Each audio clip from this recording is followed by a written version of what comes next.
for the next month? Will it be the same? No, every meeting on Zoom has a different number, Jade. Oh. They generate a new number for every single meeting. Yeah, I have a friend who has an account, and it was always the same number, right, Jade? Yeah. Yeah, some of my meetings it's always the same number each time. Well, I probably can control that on my end, but I think there is a way to set that so that it's a stagnant number. Would that work better? I think Easier.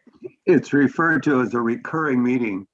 Right. I've never done it, but I believe you can find a setting that says this is a recurring meeting, and they'll assign you a permanent number. Okay. We'll I set think that up that's for how it works. the last couple meetings in Zoom. I'll probably figure it out for that. Yeah. We'll all be experts. Great suggestion, just a little late in the game. I have another technical question. Is there a difference between on what website you watch this on? Is YouTube versus live? Is that two different methods? Okay, if it's YouTube or Facebook, well, YouTube, you can't participate. It's just a receiving. And we can't see you. It's a two-way if it's live. Right. So if you have a device that doesn't have a camera video capability, but you can then that's the advantage of YouTube is you can go on your video, your you don't have to go through computer Zoom or anything. laptop or phone even, and go on YouTube and get see the presentation, and you can see it almost live or virtually, maybe a little delay, I don't know, but it's but you can't participate. I think Mike takes it from YouTube and puts it on Facebook, and so you can watch it either of those ways. And you can communicate through there. There is a chat on both of those, but then someone has to be monitoring the YouTube page and the Facebook page to see where the question's coming in. Right. And if someone wants to volunteer to do that, then we could, that's possible. But it's such a small group, I think that's kind of a lot of extra stuff. Yeah. So yeah, you can have people go through YouTube and Facebook and ask questions by typing them in, but then someone has to read the questions and monitor those pages to see what the people are asking over there. Thank you.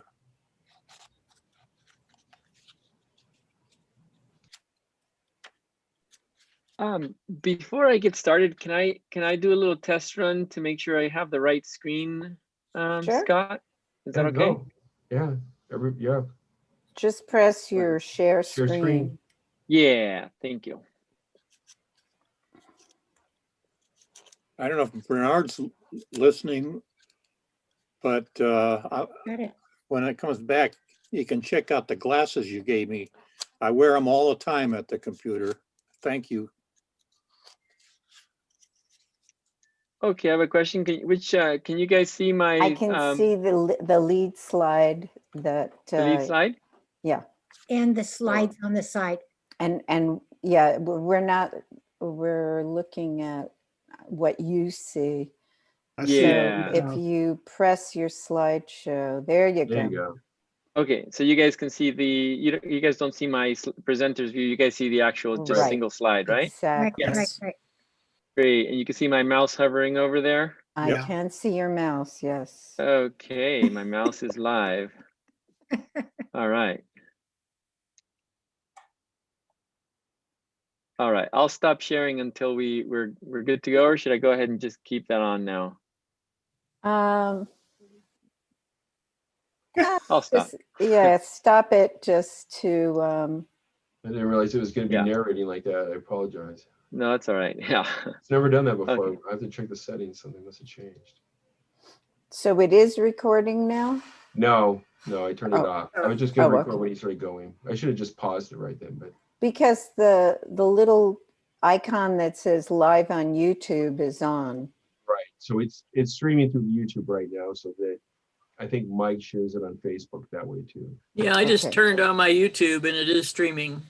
I can verify that. Okay, so just so Was- everyone knows that it is streaming on YouTube, Yeah, but not So- being recorded.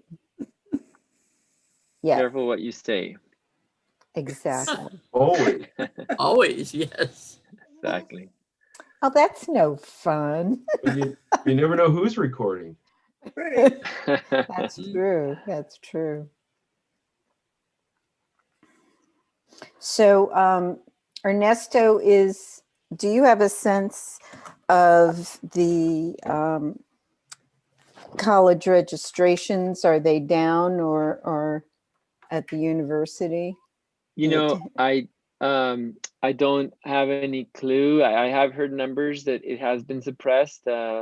My neighbors here, their son, took a lighter load, and I think a number, decent proportion of people did that. So, but at UC Davis, we're opening up this fall, going in person, and it's going to be a transition because some people are, have to get. They left the country, they're coming back, etc. Mhm. So it'll be a transition for sure, but I think that there have been a decent number of people that have stepped back, especially like we have a lot of students in the bio series that do labs, and they haven't been able to do labs. They have to do everything online, watch videos instead of actually handle live plants or animals or whatever. So yeah. Probably saved a lot of animals' lives too. And plants too, let me And tell you. plants. I haven't composted nearly as many tomatoes as I usually do. Yeah. Interesting. Jim, I love your fish. Isn't that nice? You're muted, muted. Jim, you're muted. I couldn't hear what you said. Still can't. There, thank you. It's firing today. It'll be out of the kiln tomorrow. So God knows what it'll look like with glaze on it. So we'll see. I like it. Did you glaze the whole thing or? Just about, yeah. Oh, interesting. I glaze and So then who wipe was your off. model? Beg Who pardon? was your model? Who was your model? It's just out of my fertile imagination. It was me. Remember, people are watching and he might be recorded, so you have to be careful. It's okay. I'm not going to say anything bad. But I could, Oh, yes, we know you could. Yes, I'll be good. Okay. Okay, I'm going to mute myself. Were the All scales right. put on one at a time, Jim? One at a time, yeah. It's kind of tedious. But What else do we do during time of COVID? yeah, I've been doing more and more of this kind of stuff. Just, I've got time. It's a very expressive face. How big is Do it, you Jim? call a fish face or do you call it something else? I think you call it a face. It's about 10 inches long, I guess. Wow. Something like that. So I'm anxiously awaiting, see what it looks like when it comes out. Oh, I'm not muted. Waiting to see. I don't know. We'll see. How about calling it a pescature? Oh, what now? A Pescature. Oh, there we go. All right. Jim, hang on a minute after the meeting and either that or give me a call. Okay. I got an idea for you. All right. All right. I think you ought to do a bird. How About an owl.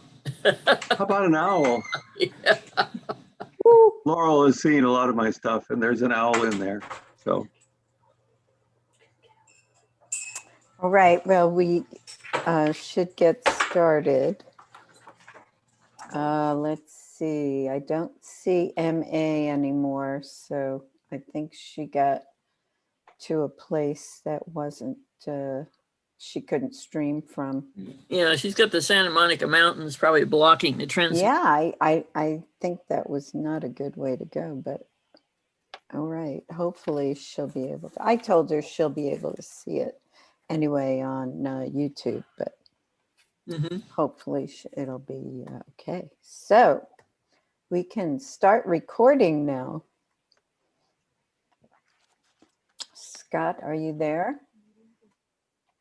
Yeah. Hello. Oh. Hi, all. I'm Maria Capaldo. I'm the president of the South Coast Cactus and Succulent Society. I'd like to welcome you to our meeting. Thanks to Scott Bunnell for hosting today. And I will turn it over to Jade, our program co-chair, to introduce our speaker. Hi, I'm Jade, and I'm really happy to introduce Ernesto Sandoval.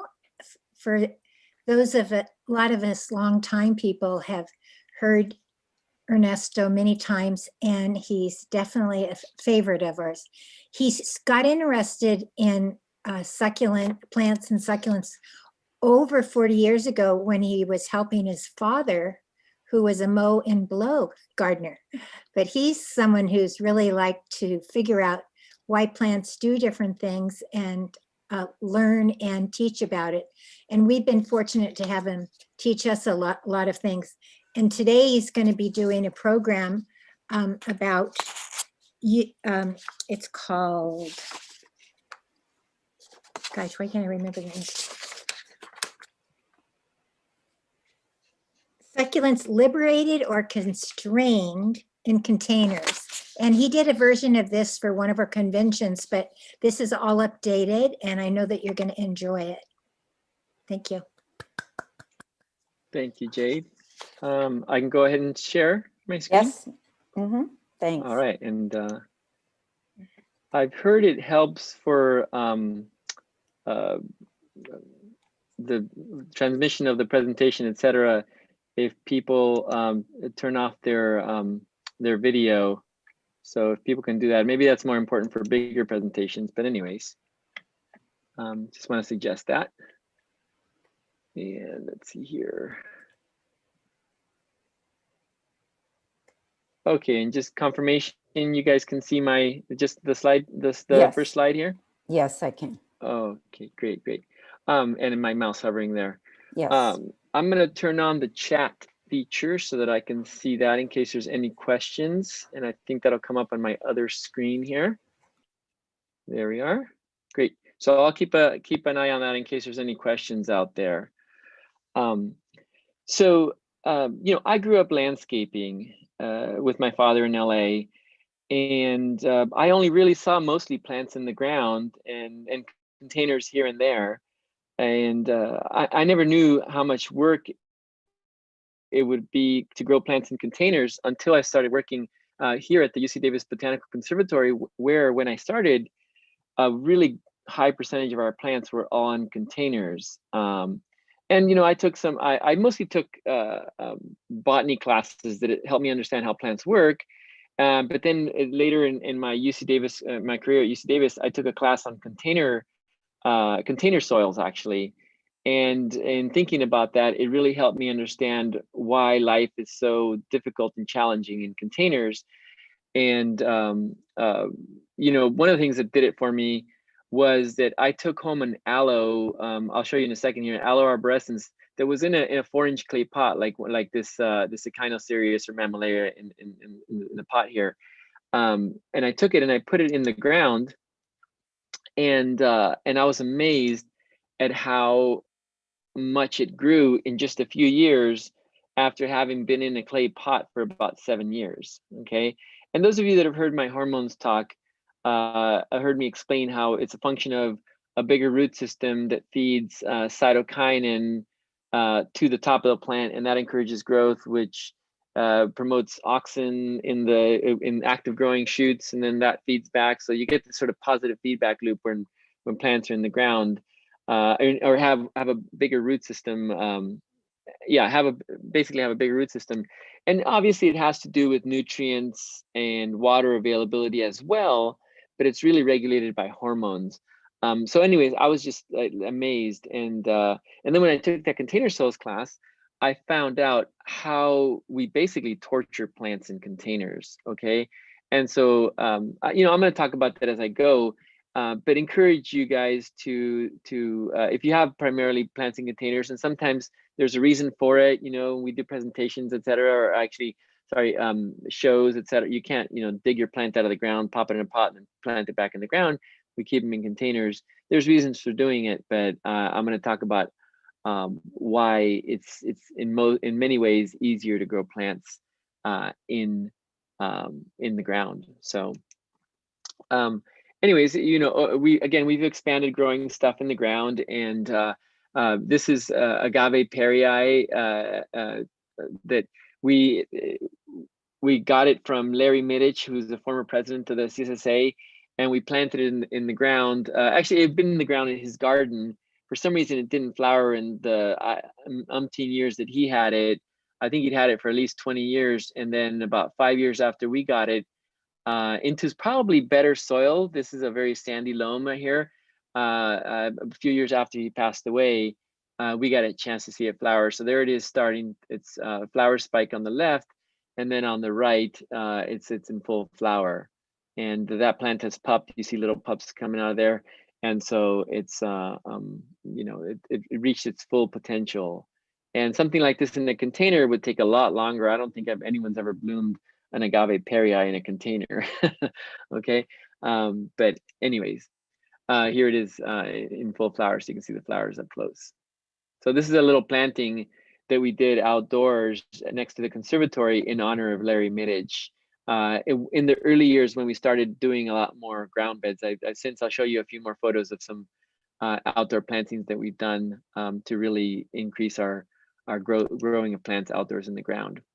So here's the conservatory. There you see Davis, and again, inside the conservatory, nearly everything is potted. There's a few things that have escaped where we sat the pots on the ground, and then they rooted into the gravel beds, and the plants were really happy. Okay, but again, in the conservatory, most of our plants are in pots, and we're looking in the future when we build a new conservatory, and some of you guys donate to that effort, we'll have more plants in the ground.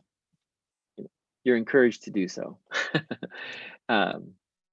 Grow plants in the ground and donate to the conservatory. But anyways, here's our one of our main display areas for succulents in the conservatory. And this is actually when I first started working there a number of years ago.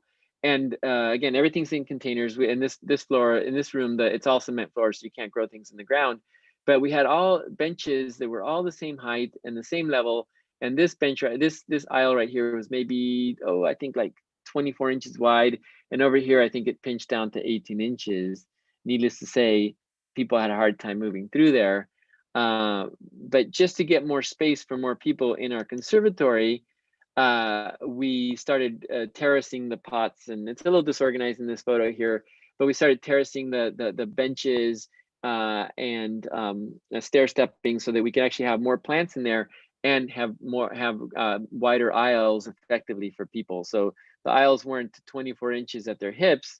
Now they're 28 or 30 inches down at foot level. So yeah, anyways, more space for more people.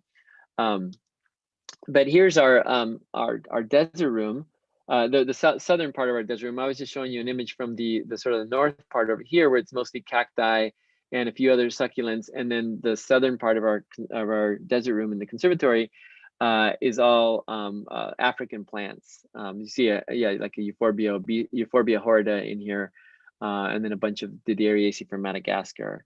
And so this greenhouse, most things are in containers, and it actually makes it so that we can grow a lot more plants closer together in the desert room, because you know that these plants oftentimes have very vigorous root systems to make up for lack of water in the desert. And so when you grow them in containers, they really get stunted. There are some plants that are exceptionally stunted. And then there's something like this Aloaudia procera right here from Madagascar that's still like grows and hits the glass, and probably would grow 10 times faster in the ground, but it's not so impeded by being in a container. Okay.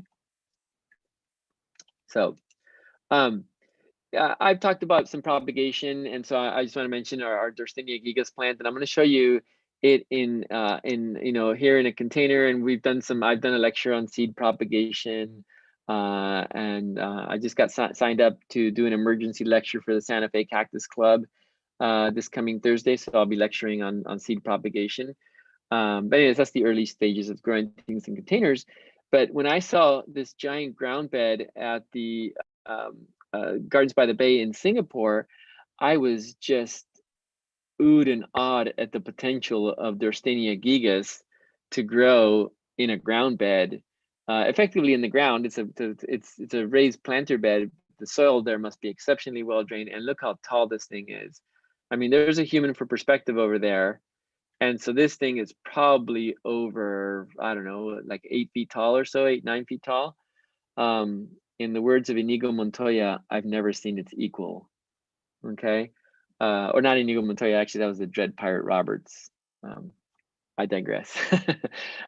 Anyways, this is what you can do when you grow plants in the ground. Is this they get much bigger. And our conservatory is 14 foot tall in the center, 6 foot sidewalls.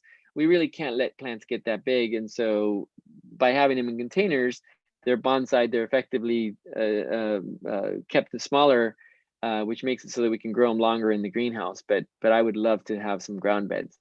And one of the reasons why I sort of put this talk together a number of years ago is that I visited Petra Christ at Rare Succulents, and I saw what she was doing with her Derstenias, where and these are plants that she had gotten from a distribution that I did through the ISI. I sold her some plants directly, and I gave a bunch of plants to the ISI back, I believe it was like 2013 or 2003 or 5, somewhere in there. And she put them in these 48-inch boxes in pure pumice. And see this one in the background over here on the sort of the background on the right. There's that plant very happy, a little underwatered. It's a little has lacking in leaves, but look how it's so reproductive, and it's just an amazing plant. And this is the kind of thing you get when you give roots more room. Again, they get more water and nutrients, but the fact that the roots are happy, they're making this hormone cytokinin that feeds into the top of the plant, and the plant grows much faster. That was just amazing plant. And here's another one. She likes this particular one because it's more upright and more compact, and just a beautiful specimen. This is like a 36-inch box, I believe. And so this is sort of like this happy medium between a container and the ground. Once you get a big enough container, you effectively have a raised bed, and plants reach their full potential. So I want to just spend a minute showing you this next slide that compares growing plants in the ground to a pot, and just show you why plants are basically tortured in a container. Okay. And again, I have the chat feature up, and so if anybody has any questions, please ask them that way, and I'll try to answer them as we go. I like to know that people aren't falling asleep in the background. Anyways, especially here with Zoom, I don't get a lot of feedback, so I appreciate feedback. But anyways, this chart was made for leafy plants, but it really applies to succulents, because basically succulents are just more water efficient. Sometimes plants that lack leaves, but things like Derstenia gigas and Adenium obesum and a lot of these, they're succulent, but they have leaves on them. They're just a little bit more efficient with their water, but these things still apply, okay? And so look at the container being near saturation to wilting in 1 to 3 days, because the plant sucks the water out of there and you get evaporation. Whereas a plant in the ground, it really takes about 1 to 3 weeks to dry out, okay? And then this is why, one of the reasons why containers are really great, because you can manage aeration, make really porous, a mix. Like like Petra, where she does pure pumice, and we're doing a lot more of that at the conservatory at UC Davis. You know, it's low to high when you water, things get saturated. Then when the water drips out, all of a sudden there's lots of oxygen. And unless you're working with clay soil, you know, it's adequate to high, you know, throughout the season. But people that have leafy plants and overwater in clay soil, not so much oxygen to the roots, okay? Or when you grow your succulents in a soil that's too dense in containers, they have less oxygen, and oxygen is really important for roots, okay? And nutrients, this is one thing that slows plants down in containers versus in the ground, is that nutrients go from high to low in a week or less, depending on how much you water, whereas they take a whole season in the ground. And basically, in a container, when you water, if you're not adding nutrients, you're effectively leaching out whatever's there, and you're washing away the nutrients. And so this is why it's really important to fertilize your plants in your containers. And I'll talk about acidity more a little bit later, but not in too much detail, but basically encourage people to acidify when they water, because pH in a container can vary quite a bit. You know, 1 to 2 units, that's actually like 1,000-fold if you go 2 units of pH. So that pH can be quite different, and it can be really drastic because plants like it on the acidic side, even most succulents. And so it can change drastically, which means your plants, even you might be fertilizing, but if you have really hard water and it's really alkaline, you're effectively watering things with alkaline water, it makes it more difficult for plants to grab those nutrients, okay? Whereas it's fairly constant in the ground. You get salt buildup in a container. And then this is a really big one, okay? And even succulents, they're adapted to desert conditions. It can be really hot in the top few inches of soil, okay? But in the ground, you go 6 inches, and unless it's really rocky soil that, you know, where lots of air gets it down into the soil, typically once you go a few inches below, the temperatures start being much cooler for roots, and roots are kind of like and you know, excuse me, Rachel, I hope I don't insult you, but they're like people from Seattle. They don't like it very hot, okay? You know, people, you know, most of us don't like it in 90 to 100 degrees Fahrenheit. We're really happy in the 70 to 80 range, and roots are like it even cooler. They're really more like coastal people.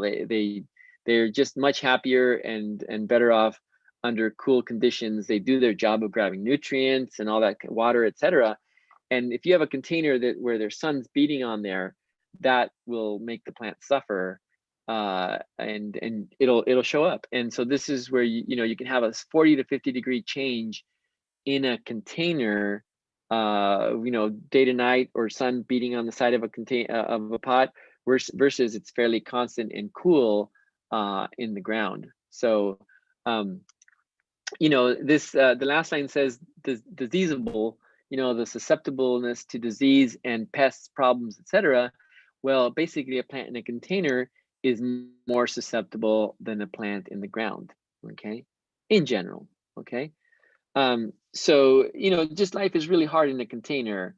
And so you want to be aware of that. And the very least you can do is give your plants acidic water that's a little bit acidified. And there's some good information out there about acidifying with vinegar, a really light amount. I've heard of people in like San Diego that have water from the Colorado River that's very alkaline. It has a lot of minerals in it.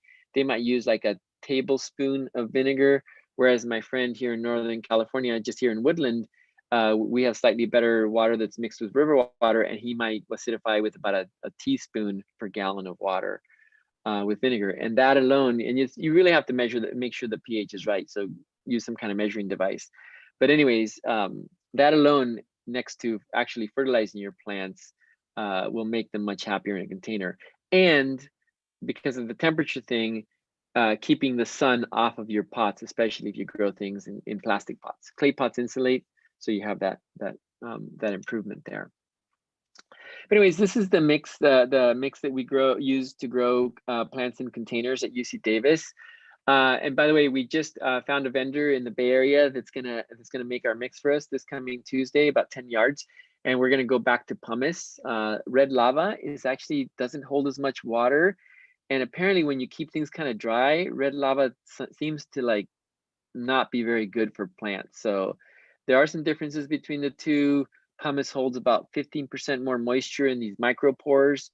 And it seems to be less harmful to succulents than lava. So we're really happy to be switching back to pumice for our mix. I used this coarse sand. We're actually going to be we're stopping that for our container soil, and we're switching to a small amount of a decomposed granite where the particles are more coarse and less smooth, like beach sand. And so that should help out for making little air pockets in the media. A little bit of compost, and then and peat moss. And actually, we're switching to coconut coir, which is a little more sustainable, and apparently it has a better what's called a soil moisture curve. And I can explain that later if anybody wants. But oftentimes we'll add some dolomite to our soil mix to neutralize the pH. Okay. Yeah, so I'll continue here. So one of the things when you guys buy container mixes, the trouble, especially for plants in containers, is, how many of you guys actually transplant your potted plants like once a year, or even your succulents? Most of us don't, right? And when you have a small collection, you can, but we have, thousands of pots. It's hard to do them all every year. We use a soil mix that when the organic matter breaks down, it actually still maintains a lot of porosity because we have a lot of coarse particles like that pumice. And that's why we do it. And commercial mixes have a lot of organic matter. They work really great for that first month or two when you buy them. And then as soon as the organic matter starts breaking down with water or heat, it starts breaking down, gets finer and finer. And that means less oxygen, more water to your roots. And the roots suffer from a lack of oxygen. Okay, like you've seen the mix that C&J uses.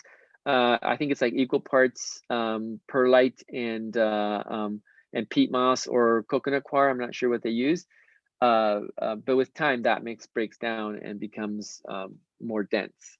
Okay. Yeah, and so I just want to. This is a plant in the ground. It's actually Oregon pipe cactus at Oregon Pipe Cactus National Monument, known as Pitaya Dulce. And on the left there, it's growing in some deep sandy soil that's really well draining, lots of oxygen to the roots. It's basically almost pure sand, so roots have can go a long distance. Whereas the plant on the right is up on a rocky slope, on a shallow rocky slope, where there's less soil, effectively less room for the roots to grow, like a plant in a container. It's more stunted, the plant is more stressed out. It's just a harder life when your roots are limited. You can see the plant has like these pinch points that are stress points. The one on the left has some, but they're much milder and less exaggerated because this plant effectively has more water even in drought years because it can have a bigger root system. So the one on the right is kind of like a plant growing in a container. The one on the left is more a plant in really good, a well-amended ground bed. Okay, but these are both in the wild, about a mile apart from each other at Oregon Pipe Cactus. Okay, and this is a little collection of plants that I saw in the wild in Baja California. This is a bit of a cardon forest that's in a valley called Montevideo Canyon, just outside of Bahia de Los Angeles in Baja.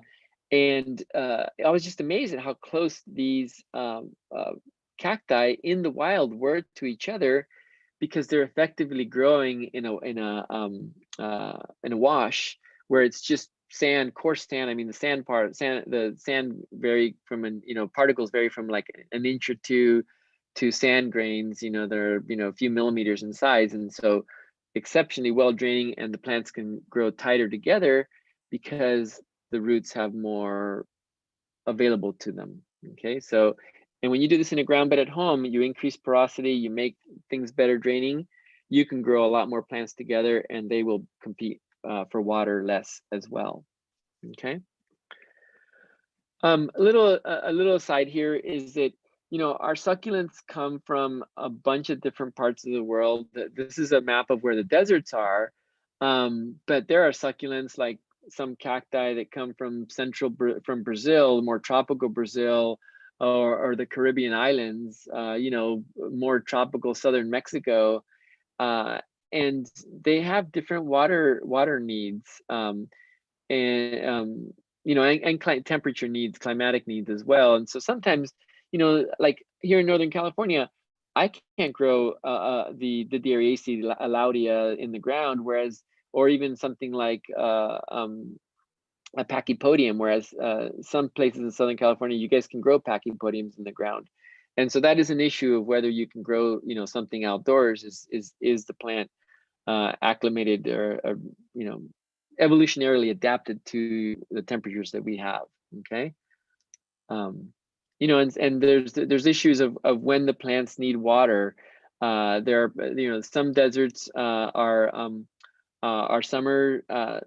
summer rainfall deserts, and some of them are winter rainfall deserts, and we can grow the winter rainfall, a good number of the winter rainfall desert plants in the ground here in the Davis-Sacramento area, but it's really hard to grow the summer rainfall plants that are used to winter drought. So that needs to be taken into consideration. Okay.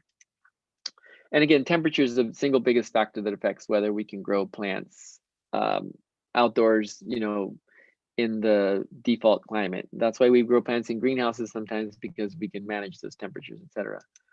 But again, there's, you know, different, even some deserts, like I said, are winter rainfall, others are summer rainfall. Yeah, anyways, there's issues with humidity sometimes. Like people on the coast, sometimes they have a hard time growing some succulents that are used to very dry conditions because of humidity issues. But you know, that's sort of a smaller subset of plants. Okay, so yeah, temperature is really important, and then the water needs and soil preferences. But basically, if you are going to grow plants in the ground, the more drainage, the better. Okay, and that's what I learned from this planting that I saw at what was called San Francisco, or sorry, Stribing Arboretum back then. Now it's called San Francisco Botanic Garden. They had this planting where they had things like these more tropical water-loving things, and some yuccas, and a few succulents, some agaves, all mixed in together. And I was like, you know, this is when I was still an undergraduate back in the early 90s. And I just looked at this, I was like, how could they get away with this, growing all these different plants together?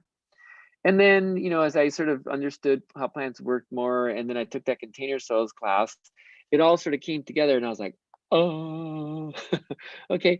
And what I realized was that by making this raised bed where it was a very sandy mix that they used there in the Bay Area, they were effectively increasing the drainage so that the succulents and more Mediterranean climate plants that are tolerant, like more drought, they actually like less water and more oxygen. They can have their roots near the surface, and then those plants that like more water and can handle less oxygen, they can send their roots down deeper, and you can grow all those plants together because again, the succulents are not going to get overwatered per se, where it's really, they're not going to get starved of oxygen, because when they water, that water drips down, you know, goes through gravity down into the soil, and the plants effectively have enough oxygen. So that was pretty cool. So you know, somewhere in the process, I saw that, and then this was my old house in Davis, and I was going to make this into a desert desert garden, and you know, I was going to get started into it just sort of willy-nilly. But my partner at the time, she suggested that we take a trip over to the Bancroft Garden in Walnut Creek to see what they were doing with succulents and desert plants in the ground.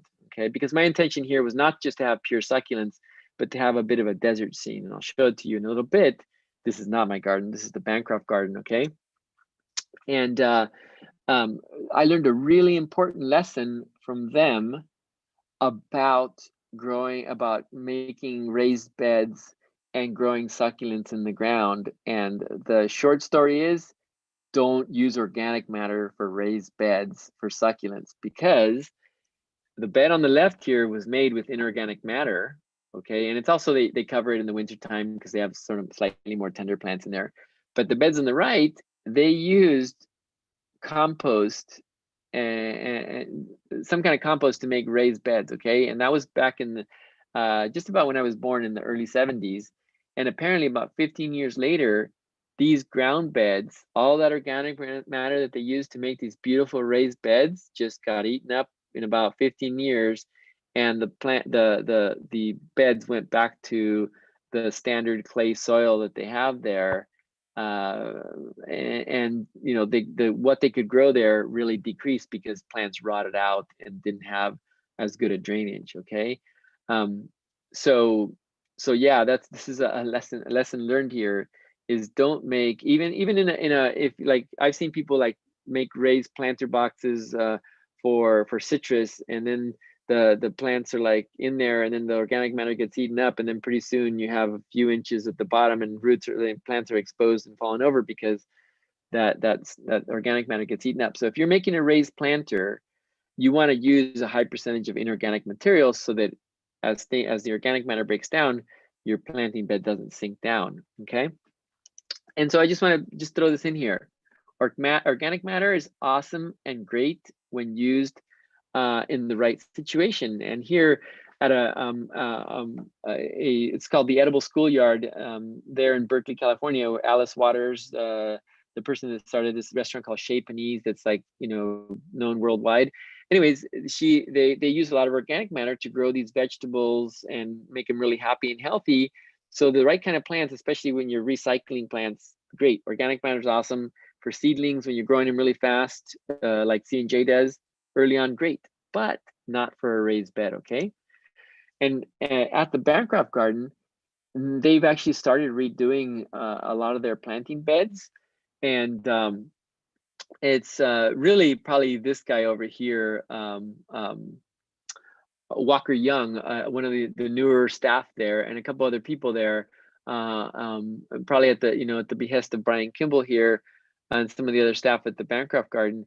They've been rebuilding their beds and making them permanent raised beds, and they've done this really beautiful job where they make these raised beds of inorganic material, and then they use sort of rock as a bit of a mulch and top dressing to give the planting beds a more deserty, scenic look. So I think that's really awesome. And you know, there's plants there.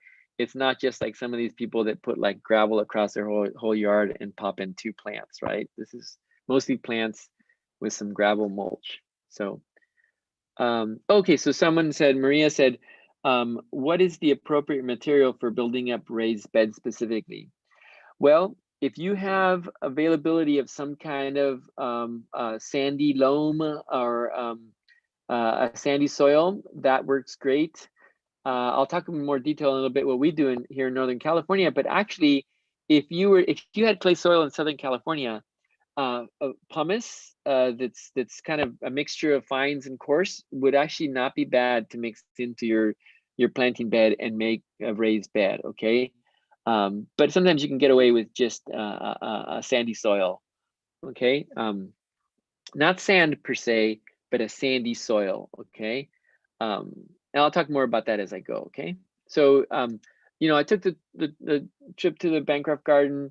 I got inspired, and what I did to make my I'll show you the more modern version of what I do now. But what I did here is I got a sandy loam, and I basically made some raised beds, and I had them mostly sloped so that when it did rain a lot, the water would go sideways a little bit more than just straight into the soil and not saturate my soil. But I'll show you some other stuff that I've done in the future here. So this is my garden about 3 years later after I planted it and cleared all the weeds and did some weed control. This agave americana, I only let it grow for so long until it started pushing over my other plants nearby, and then I dug it out, and that was a bit of a chore. But anyways, it was filler until like things grew up. Here's the garden 14 years later. Okay. and I only water this garden. Let's go back for a second here. I only watered it once a month, 3 times a year for about 30 to 45 minutes. Anything that grew in there had to survive that. And there are a few plants that like this desert hibiscus that grows really well with some regular water. When this started competing with other plants for water, this plant lost it because it didn't get water compared to this tree that was growing nearby. But most things survived, okay, on just 3 waterings a year, July, August, September at most. And by the way, this is Northern California. It's not Southern California where you probably need to do it like, 5 months out of the year to keep things really happy. But anyways, a mixture of things, mostly succulents in there, but I did have some desert shrubs, and I incorporated some bulbs into the plantings to get a little bit more out of winter. Okay. I got some few aloes in there, golden barrel cacti, etc. And so you can see I have some Palo Verde here, Circidium floridum, what is that over there? Calliandra californica back here. A few shrubs that come from Mediterranean desert areas. Okay, so I used for this again just a sandy loam, but in Northern California we have more access to this stuff right here, which are red lava fines. Okay, and again in Southern California, you could get away with using pumice from a bulk rock soil yard where you'll get a lot of the fines. Also, there's other places you can buy it from where it's bagged and sifted, but the mixture of the fines and the up to about a quarter of an inch are really great to mix in to increase porosity and drainage and to make a raised planting area. Even just raising the grade by just mounding up soil will improve the quality of what you can grow, but bringing in something that's more porous. So for us, we use red lava because it's readily available from a mine nearby, okay? Red lava fines. And what I did, I'll show you how I mixed it in another planting bed here in a little bit, but I just want to talk about this really quick. So, organic matter like this will not break down like organic matter will, okay? This stuff, the pH in the ground is pretty stable to neutral. Makes for great drainage. I've talked about that a lot. Easy digging. Who loves to dig in clay soil when it's kind of dry? Nobody, okay? This stuff mixed in makes it, when the soil has any bit of moisture, you can sink a shovel in there, plant and pull weeds, okay? And it doesn't compact because these particles are actually like millimeters in size. And when you have a matrix of different materials, it doesn't pack down really well. It takes a lot more work to pack it down. Anyways, so you don't squeeze the air pockets out of there. Okay. So in Southern California, again, pumice is more available, and it's a perfectly good substitute. It's actually, well, anyways, it works really well. We just don't have access to mass quantities of pumice in Northern California, and we have the red lava, which I found to work just super great. But I think lava has some minerals in it that in containers, it has a negative effect on plants compared to pumice. So be lucky that you guys have access to pumice for use in containers. Okay, so there's that planting bed. So just go back for a second here. There's my mounds of red lava, and in this half-acre garden, I've probably incorporated I think it's something like 120 to 160 cubic yards of red lava fines or red lava sand. Okay, so but there's the garden. This particular section that I'm showing you here is a planting of South African plants from the Mediterranean region of South Africa. So a lot of aloes. It's about 30 feet wide and 100-foot long. I've probably got tons of bulbs in here. I've got some euphorbias in there. Euphorbia horrida, which can be grown outdoors. One of the medusoid euphorbias, I forget the name of it. One of those ones that grows pretty big, dinner plate size thing with the spirals in it. Anyways, this thing is like 3 feet of a matrix of clay soil and red lava fines. And so I have this giant well-drained bed where things are just growing super great. And when you increase the porosity of the soil, all of a sudden more water goes down instead of sideways. And so in the wintertime, I'm capturing more water to go into the soil to be available for the plants. Okay. Before I did this bed, I want to show you another planting bed that I did to liberate some aloes. This is an area where students are walking on the path there. You can see the path over here. People in cars were traveling on the road over here. This is actually a bike path coming through here. And so there's a lot of people coming through, and I was going to do a desert scene, including cacti, and the campus landscape architect was like, Ernesto, no spiny plants. So when students crash into each other, they don't fall on and impale themselves onto cacti and hard spiny plants. So I went for aloes, because even though aloes have prickles on them, they have medicinal qualities as well. Okay. But anyways, so here's what I did is there's that planting bed. I hope that the contractors removed all this gross stuff here that they were dumping in there. But the bed with the soil was sunken down. They went in and dumped in what I thought was going to be a sandy soil, but it turns out it was more clay-y. So I called up the local rock yard where I get my stuff from here in Northern California, actually C.L. Smith, and they recommended that I use the red lava, and that's what I mixed in. And so here's how I mixed it in this planting bed right here. I put down a layer of about 3 inches or so, rototilled it in, brought in some more, rototilled it in, and just did it where I built it up, with about 3 inches at a time, so I can make this sort of this sloped planting bed. And there it is right there, where it's about 1.5 feet to 2 feet taller in the middle, and it's sloped and incredibly well draining. And look at all of the plants that grew very happily in there. I'm pretty much all these aloes in here were really happy. This is one of my favorites to keep students from trampling through my planting beds, is aloe microstigma, because it's got enough scratch to it that people will go around it, but not enough that it tears off their pants. Okay. Aloe in here in the center. I don't think I have it labeled, so I'll just tell you what that is. This is Aloe melanacantha, growing really great. Back over here, Aloe comosa, planted next, likes really good drainage, and it's actually very happy in here.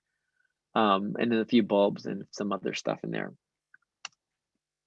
This actually recently, part of this planting bed just recently got torn up for to put in some major electrical lines, actually cold water lines underneath. So they tore up like the I can't see it, the southern half of this planting bed, and it's going to get rebuilt here pretty soon. But anyways, this area right here, my goal is to have wildflowers. So I didn't, cover it with some kind of thick layer of gravel. And I get a lot of California natives growing in there, wildflowers. But again, it's mostly succulents that are there year round. And what's really great is that for the first 3 years, I did not have to water this at all. Okay.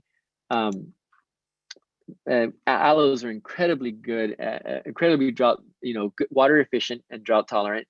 And so most of them are. And so I could grow them all there and not have any water needs throughout the year, until about 3 or 4 years into the project. The aloes had grown so dense and so big and dense. And this planting bed, you saw how, it was kind of a bowl in there. Well, that soil down there is really packed because this is, construction zone. So I have a little pocket, but it's packed down there. So the roots are somewhat limited.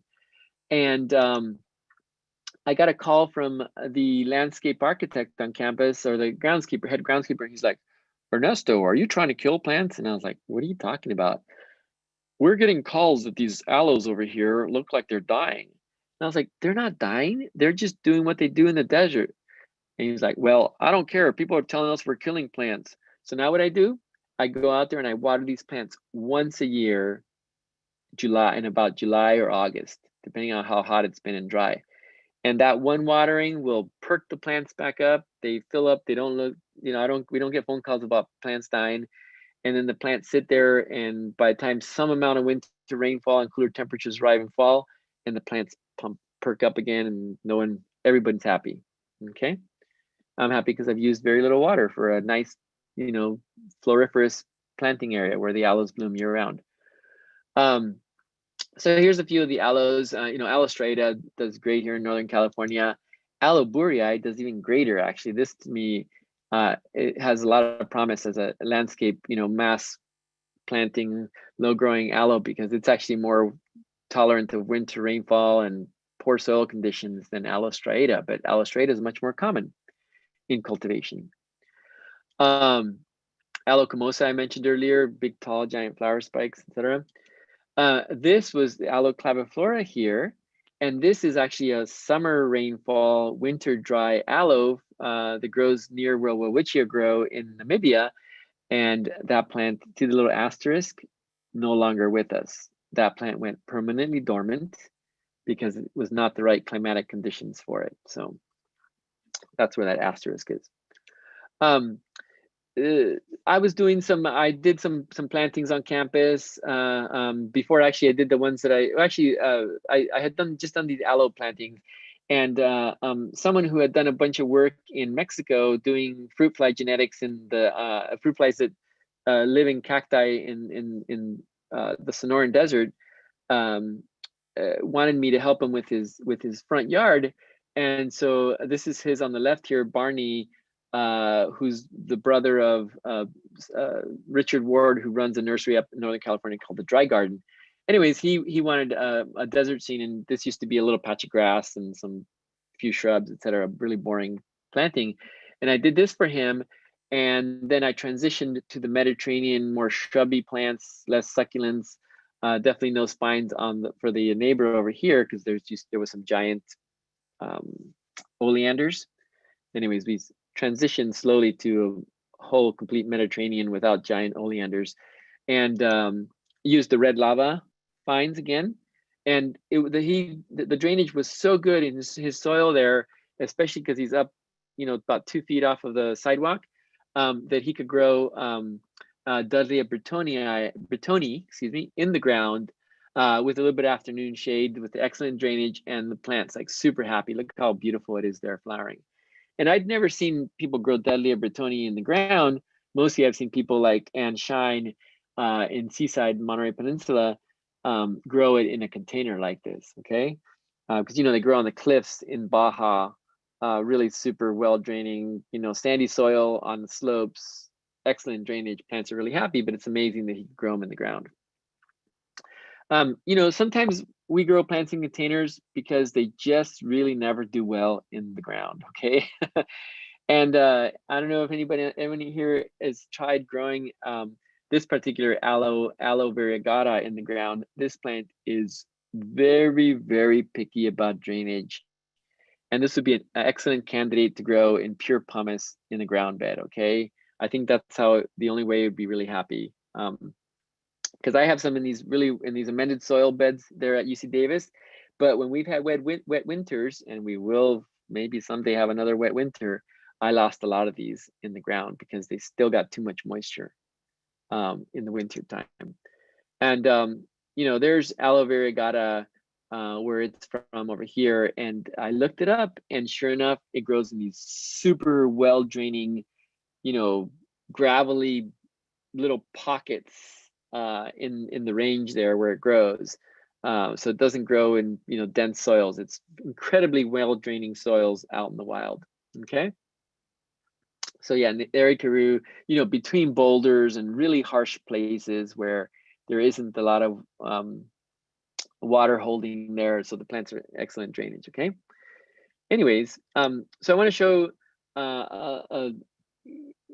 talk about growing plants a little bit, comparing containers to ground beds by using this particular aloe superfoliata. So here it is at Rico Leon's yard in Montclair, over towards San Bernardino, and he has this alluvium that's I don't know if you guys have seen what some of the soils look like over in the Claremont area, where it's all like alluvium off the mountains, the San Bernardino mountains. very sandy soil, super, just no organic matter, and very small amount of clay, mostly sand and rocks, okay, and gravel. And he's got them in these plants. I've never seen them in the ground like this, okay, but stressed out, have their really nice mustaches. This is what the plant does for me in the ground in Northern California, because we have clay, and even with amendment, more moisture, the plant actually like grows to its adult form. And hey, it might not have the mustache, but look at all these flower spikes on this aloe right here. Super happy, okay? And this actually, there in Southern Cal, in Montclair area, looks to me like what I see when I see these in a container, okay? Because here, okay, here it is in my garden, in the garden that I showed you there in Davis, my old yard. And summertime on the right, stressed out, beautiful color, but again, winter moisture enough to send several flower spikes up and go the radial, okay? And there it is in flower. I think the flowers are great, but the reason why a lot of people grow them in containers is that they do this in a container. They have the mustache. Okay, that's why it's called the mustache aloe. And this is actually the young stage of the plant. Okay, and if I take one of these and I plant it in the ground anywhere in the Davis, Sacramento area, within a year or two, because of the rich nutrient holding, water holding soils that it can tolerate, it will grow to maturity and it will look like the plant on the left in under 2 years. Okay, whereas Rico, if I just go back for a second, he can do that in his garden because he has really, sandy soil that doesn't hold much nutrients at all. So it's kind of like a container because there's not a lot of stuff available for the plant. So, I hope that shows the difference. I mean, to me, again, this is what aloe superfoliata does when it's stressed out and has limited resources in a container, okay, versus in the ground on the left. Okay.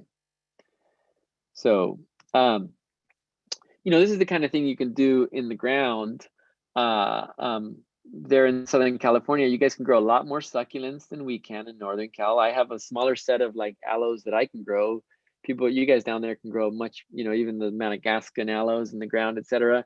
Here's Kelly Griffin that's particularly fond of agaves, as well as some aloes that he's got in there. It's hard to see the aloes, but a lot of agaves. And then he's got these amazing Dudleya Bretoni that are there in his raised planter. He's got very sandy soil. Just that's what he has there because he's near the beach there in Carlsbad. And these plants just look amazing in the ground. Okay, giant agave ovidifolia blooming there in the ground. A few aloes that he has. Aloe metriformis, one of my favorites, one of these like semi-creeping aloes. The hairy aloes, Aloe lavernosi.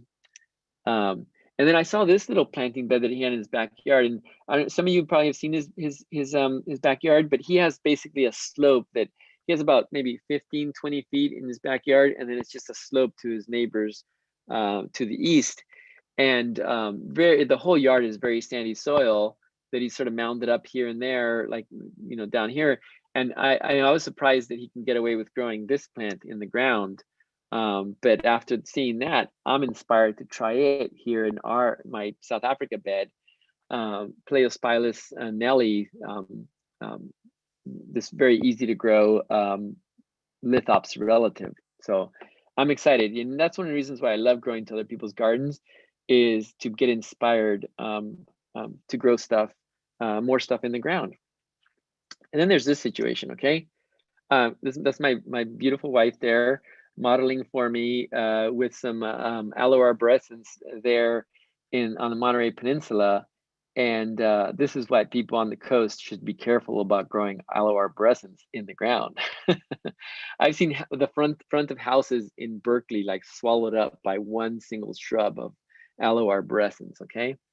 It's a succulent, but it's a giant shrubby succulent, okay?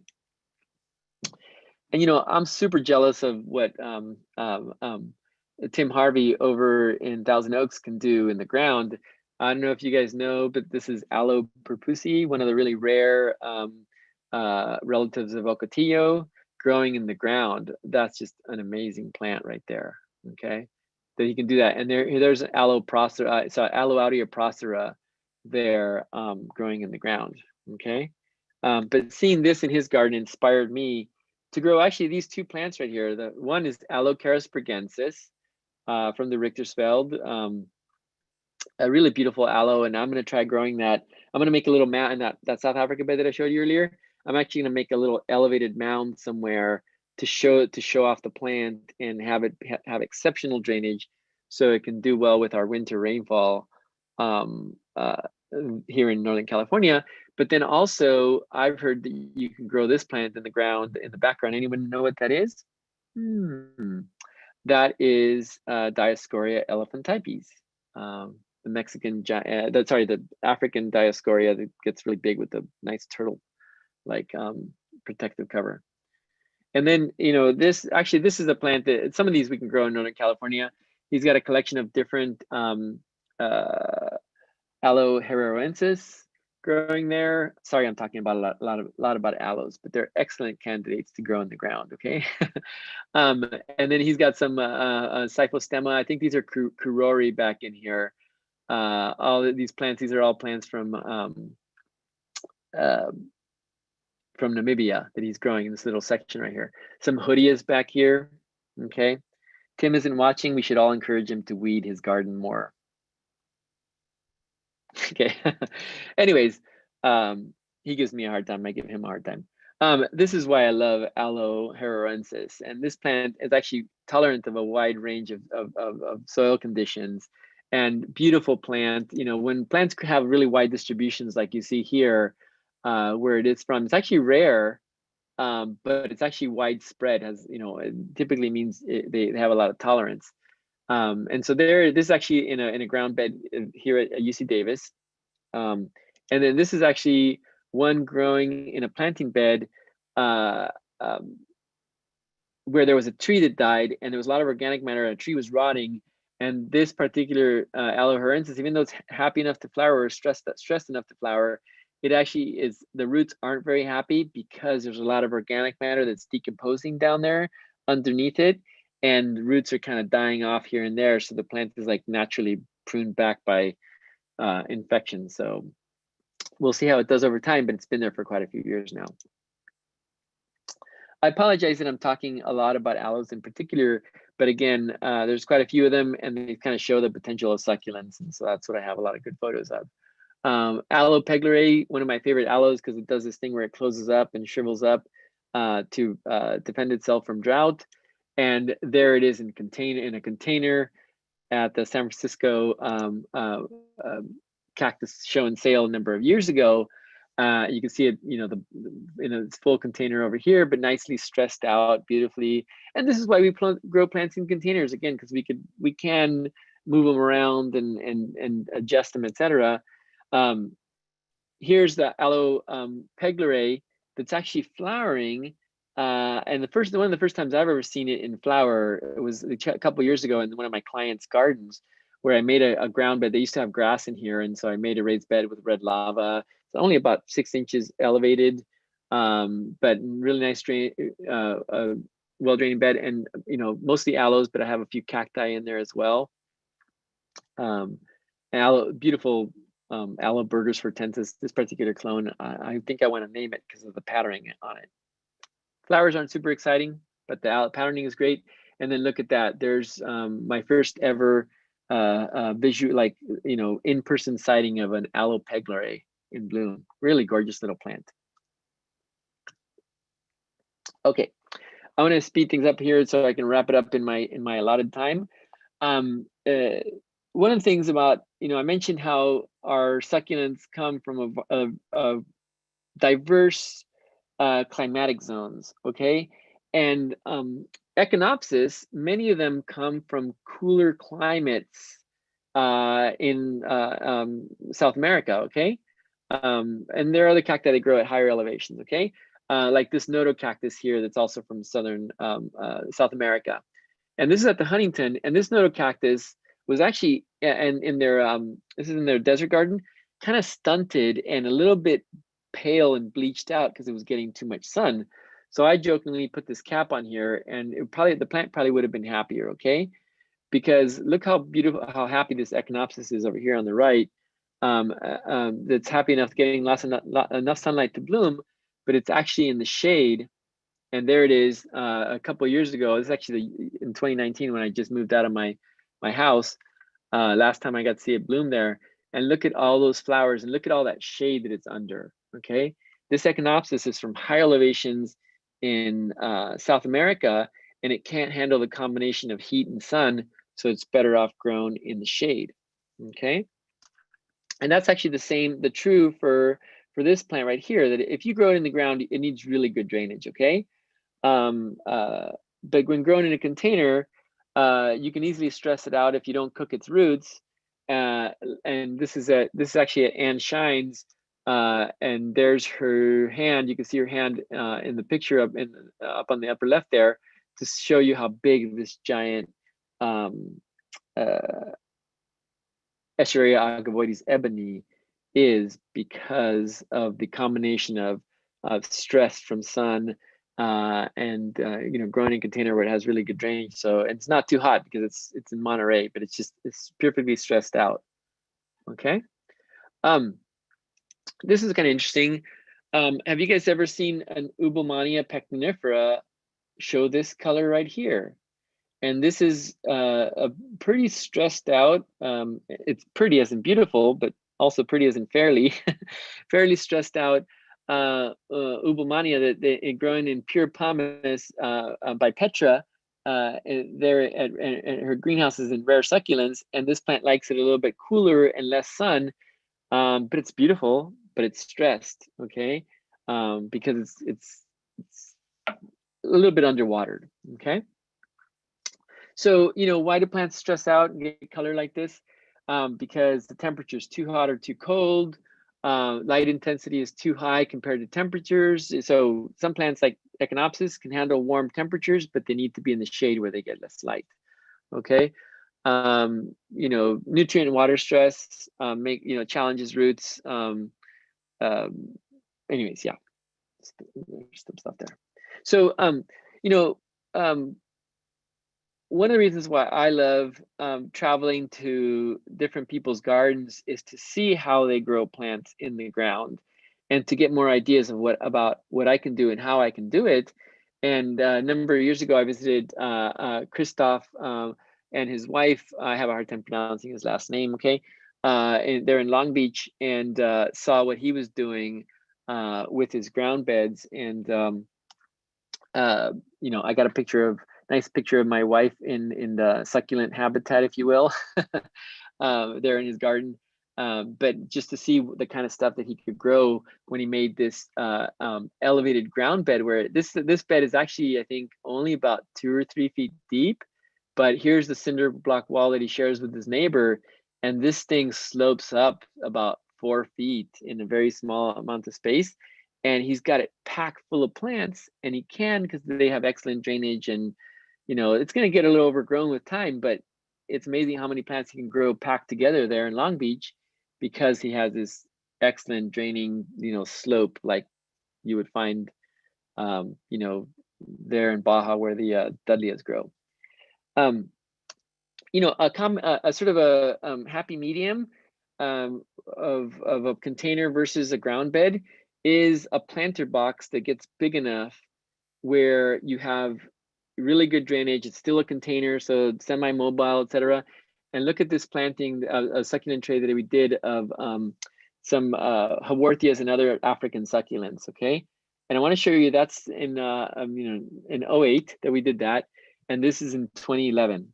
Okay, that's in 2011, and look at how the plants grew so fast in that little amount of time. It's just amazing. And by the way, this planter box is pure pumice. And there it is, 8 years later, and look how densely grown everything is. We do fertilize it, okay? We add fertilizer, but the fact the roots have this large amount of volume to explore, it's like in the ground, but a big, like a raised bed, okay? And there's just a couple more pictures. Okay. I just want to check in about my time. I don't want to overstay my welcome. So I have a few more minutes if that's okay, but I'm happy to wrap it up here pretty soon if that would be better. So you can take as much time as you like. okay, thank you, Maria. There's I just no want to rush.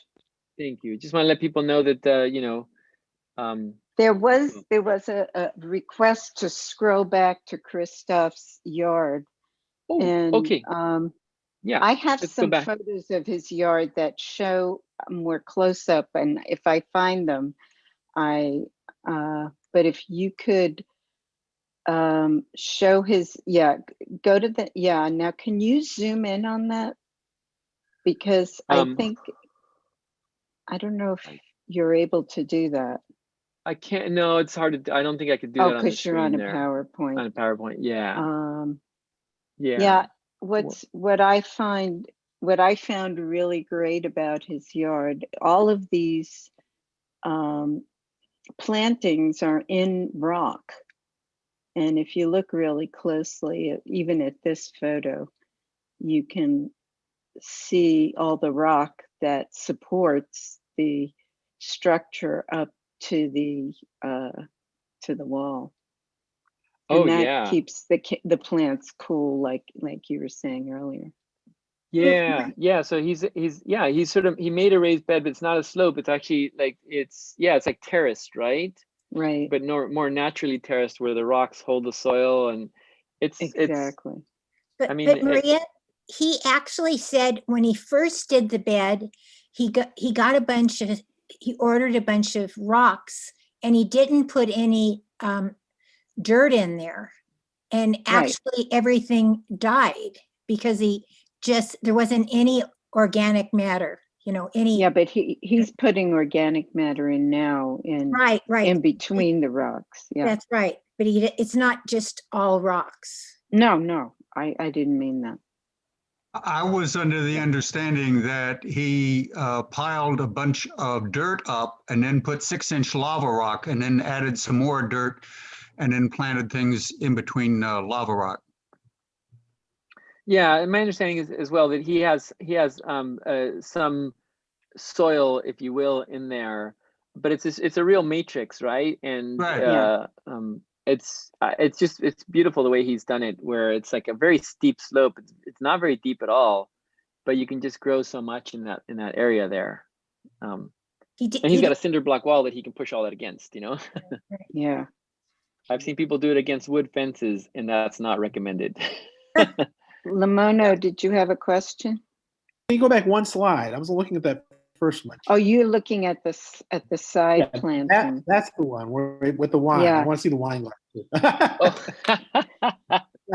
Now I want to see, because that's kind of what one of my areas looks like. I've got a 3-foot by about 10-foot area that's landscaped with brick like that. I'm thinking about redigging it or digging it out of the fall. And so my recommendation would be is if you can add some pumice or lava, and not have it not push too much soil against the house, just do that.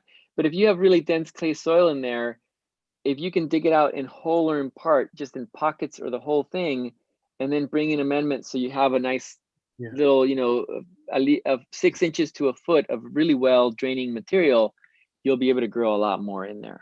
Yeah, I've got a lot of pumice in there and sand and other stuff. It's just that I got an idea about the rock, using more rock to give me more of a slope. That's good. Yeah. Thanks. All right, Ernesto? Yes, sir. I'm putting in something similar to what Christoph has there, and I brought a little over a cubic yard of dirt in. I got it from Whittier Fertilizer. I'm sure you're familiar with them, and it just seems to have an incredible amount of ground up 2x4s. It's odd. You can see all the splinters. What do you think of that being in the wood like that? I mean, that much wood being in the dirt. Well, that Aloharensis that I showed you earlier, it was in some wood that was decomposing, and that wood was diseased. And so that was attacking the plant. And, this is why I'm a real fan of very little to no organic matter in a planting bed for succulents and desert plants, because they don't have much of that available to them. And especially when you have a high amount of it and things start decomposing, those little pathogens will get a little taste for your succulents that are susceptible to rot and get in there. So You know, I would be very since they shut down all the dumps taking that kind of organic material, even like 2x4s, they're finding other ways to get rid of it. And so I'm finding a lot in like bag material now. You're seeing a lot of like what I would consider like splintered 2x4s that are in cactus mix and in bulk. I get it at bulk at Whittier. I don't know. They got to get rid of the stuff somehow. So I'm finding it in the mix more and more now. Yeah, so buyer beware. Someone told me a long time ago that organic matter, as it decays, uses nitrogen, and so it competes with your plants for the fertilizer. Yes, and wood as it breaks down, because of the way the fungi work, it really locks up the nitrogen when you have a high amount of organic matter. Yeah, it does. It competes. The breakdown of that competes with the plants getting it, definitely. And you know, fungi are the winners in the decomposition department. So I want to show you just finish up here with a couple more slides. This is at Flora Grub Nursery in San Francisco. You know, maybe some of you guys have a junk car in your yard that you might want to incorporate in with succulents. Okay, that was kind of interesting. But I want to show you this. This is at a grower in Northern California. I won't give any more details than that. But look at how his gigantic plants. And I know that some of these Aerocarpus that he has, some of them are grafted, some of them are not. But look at this. Look at his peyotes in containers. Okay, nearly pure pumice. And peyotes, I love water actually. They grow very well with really good drainage. They can handle a lot of water and you can grow them really fast. I mean, look at that right there. That's just fantastic, right? Okay. Some people will want to take a bite out of that. I just appreciate my visual bite of that container. Okay, that's just amazing. Okay. And you know, this person in Northern California, I was actually shocked that he could do this. The monstrous Lophocereus shottii, he has it growing in the ground because he has really sandy soil in his backyard, like native sandy soil. And the plant actually at times reverted to its normal form because it was so happy and so, you know, luscious growth. But these are like 12 feet tall, monstrous Lophocereus shottii. That's amazing. So, you know, visiting growers, that's one thing that the benefit is that you get to see what they do and how they do it and get ideas. You know, here I'm visiting with Petra and then Barry Rice, who does an amazing job propagating cacti and succulents. Actually, mostly cacti. He grows a lot of cacti. Sharing, you know, and that's why things like this are really great, right?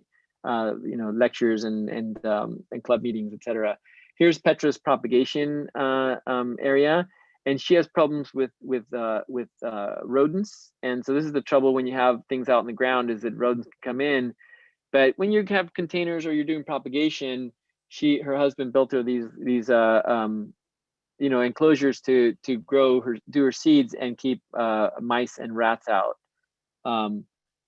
She uses a lot of pumice even for her seed plants, and I think she could stand to have a soil that holds a little bit more moisture for the seedlings. But I wanted to sort of finish up with this right here, or wrap things up, I guess, as I go, is that she takes plants that she's going to sell and she grows them, you know, propagates them, you know, in little community pots, but then she plants them out in ground beds that she has with, you know, the various different, media.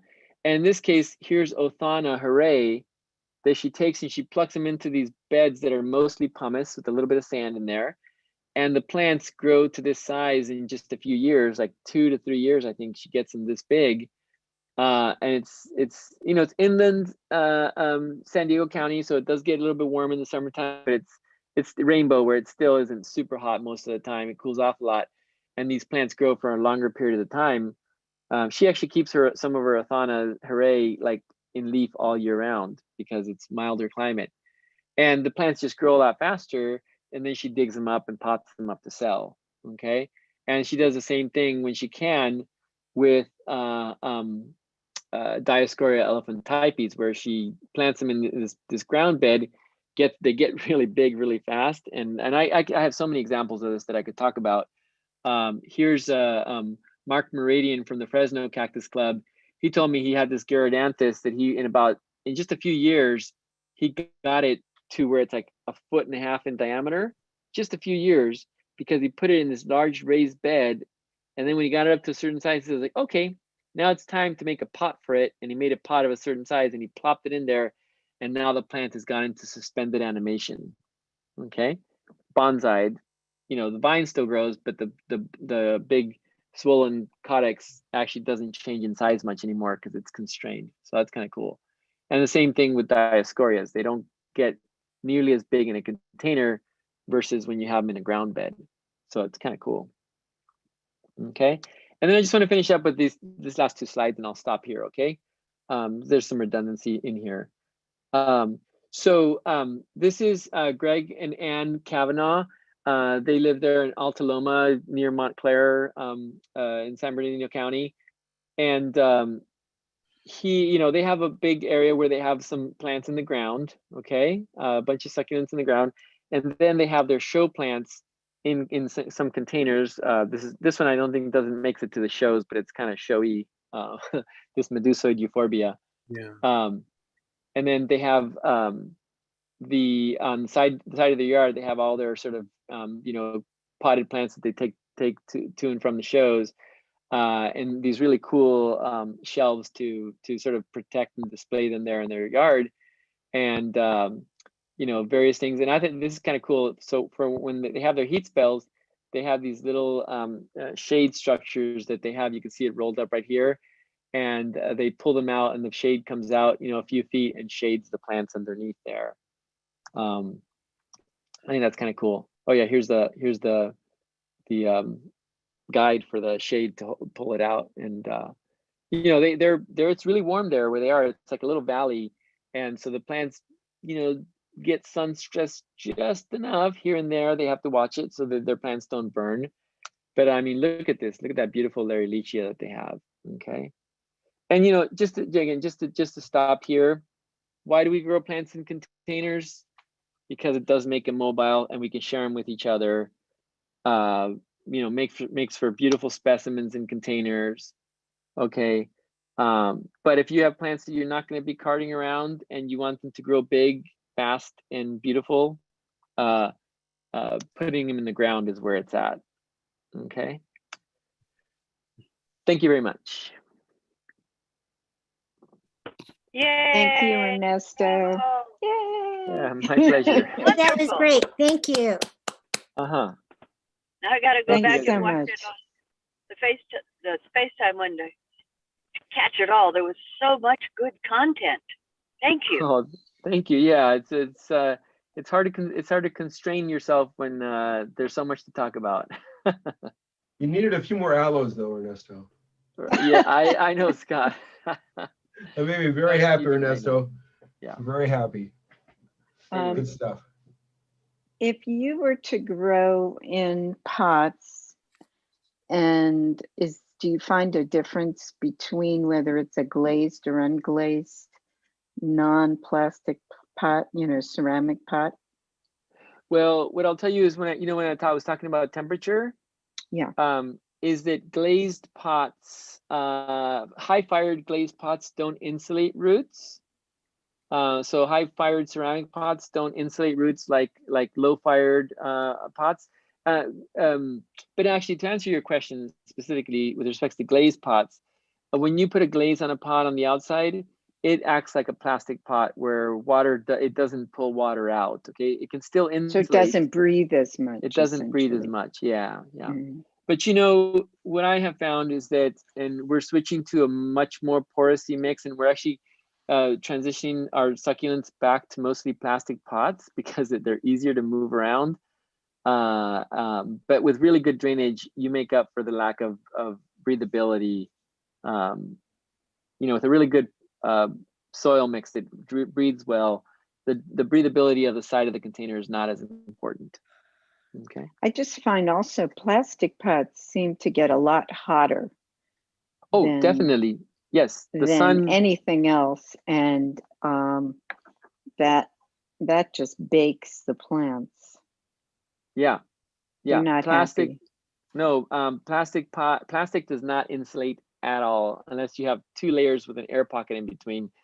Plastic pots do not insulate, and that's the trouble in hot climates. Sun beating on the side of the pot. Yeah. I just want to make sure. You guys can still hear me? My earpods are telling me Yes. they're losing their. Okay, yeah, good. Yeah, we can hear you. Okay, good. Yeah. So, anyways, yeah, that's the trouble with plastic pots and high fired ceramic pots, is that you have to be careful with heat because heat can move through them much more easily. So you have to take that into account.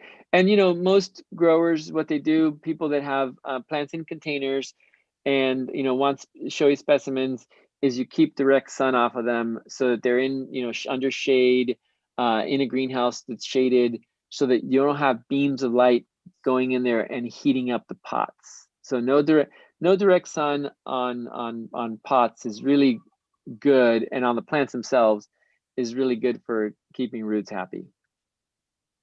Yeah. By the way, I just threw in the slide here. This is Plants of the Southwest, Gene Josephs and his wife.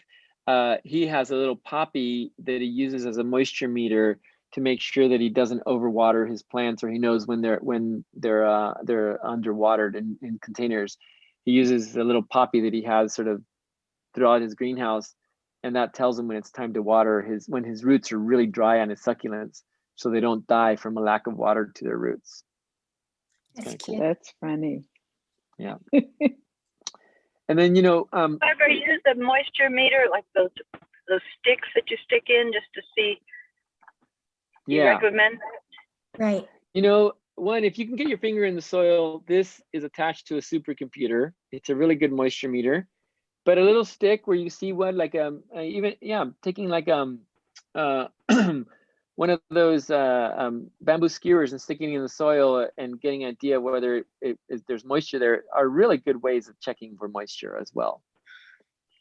Yeah. What about keeping top dressing on your plants to help prevent drying out?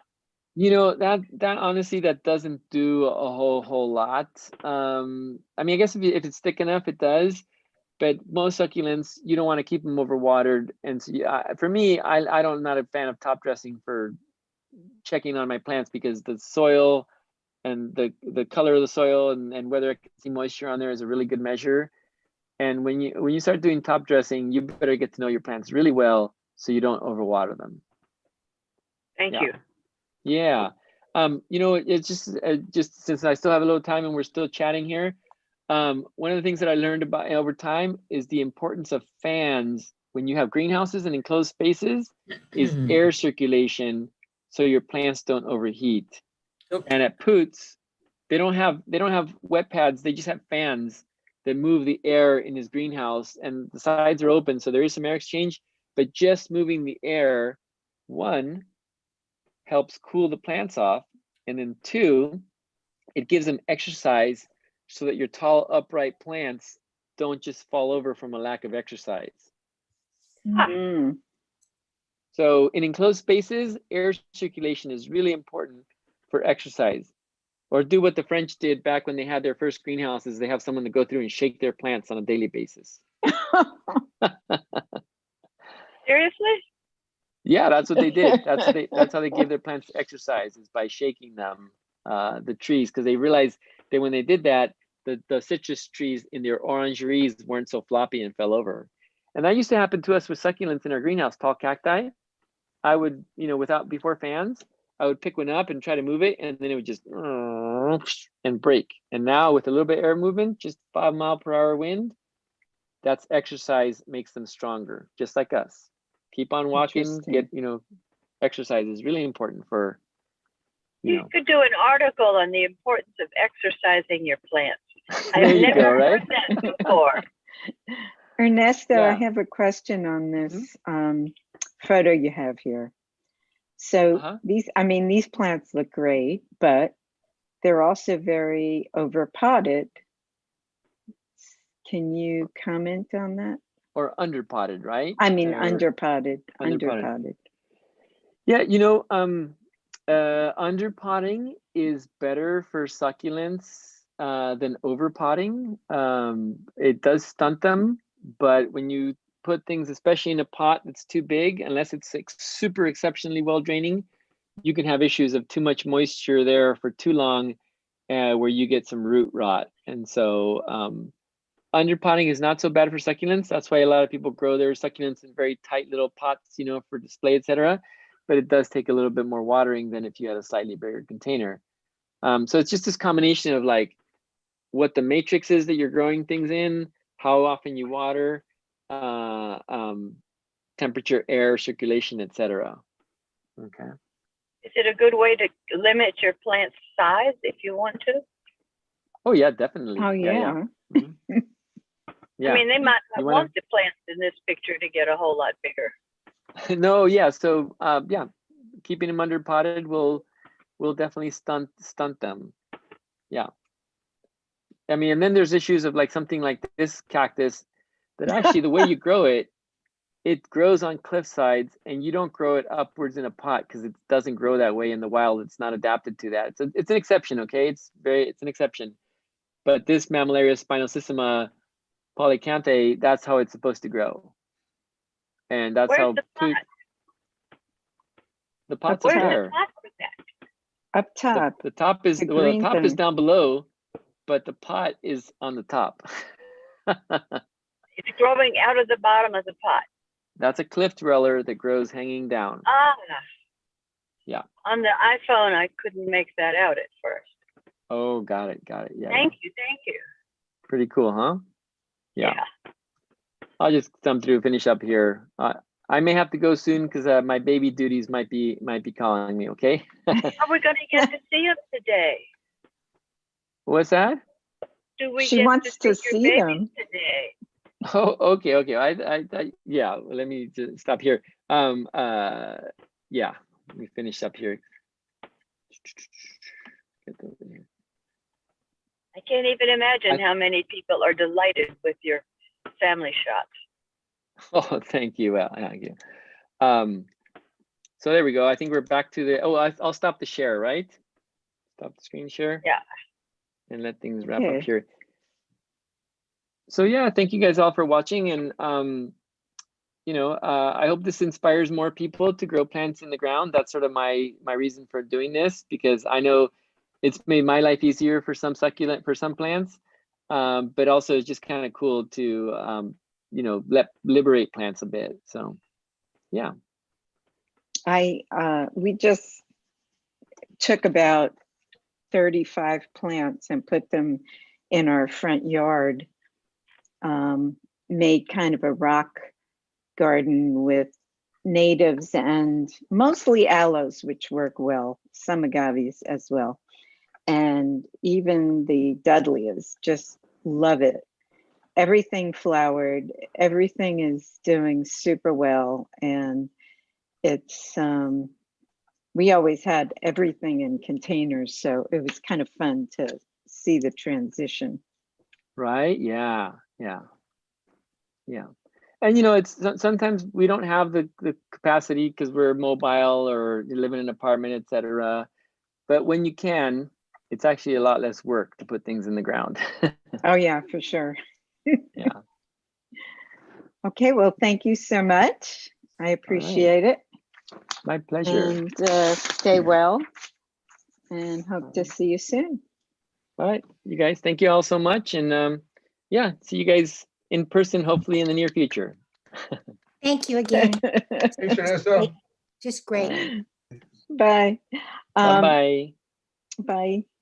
So I am now going to share screen, and we'll go over our plant of the month. Let's see, here we go.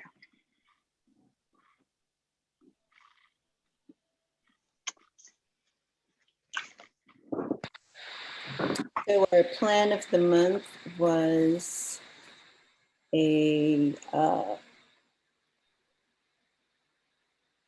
these are our, oh yeah, Echinopsis has been blooming for everyone. These are from the Hannahs. This is epiphyllum, and that was gorgeous.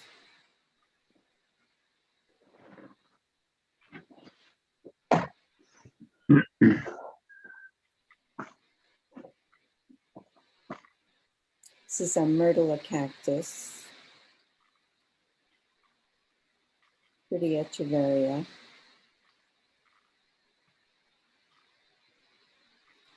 Another epi. And another epi.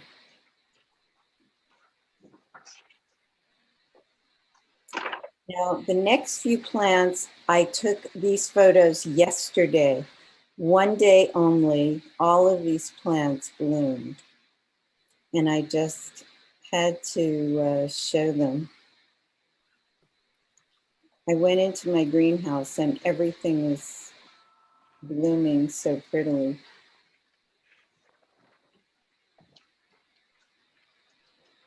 And those were all echinopsis, so you'll see them again next month. Okay, those are gardens. We didn't get a whole lot of gardens this month.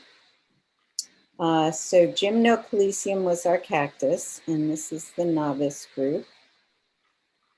We have a Gymno by Terry Straub, Hardest Spinum by Terry, great flowers. Friedrichi by Sunita Banded. Mihanovici, Friedrichi by Sunita. And then Mihanovici by Jim Tanner. The novice was Pachypodiums. Can you hear me okay? No? Okay. This is Leili Saundersi by Terry. Not too many of those. The intermediate Gymnos. This is Cardenasianum by Bernard Johnson. And the Friedrichi by Anita. Masti in Flower by Bernard. Zaglionis by Bernard. And that's it. Pachypodiums intermediate. Lamrai by Anita Kaplan. Lamrai by Lamono. And another Lamrai by Mike Short. That's really a big one. MA, is yours as big as this with multi-heads? You have to unmute yourself. Oh, thank you. I'd have to have a hand in there. Mine's pretty tall. You have a picture of it. I sent you about 5 or 6 pictures of my Pachypodiums. But not this month, so I didn't. I sent them to you, what, 2 weeks ago?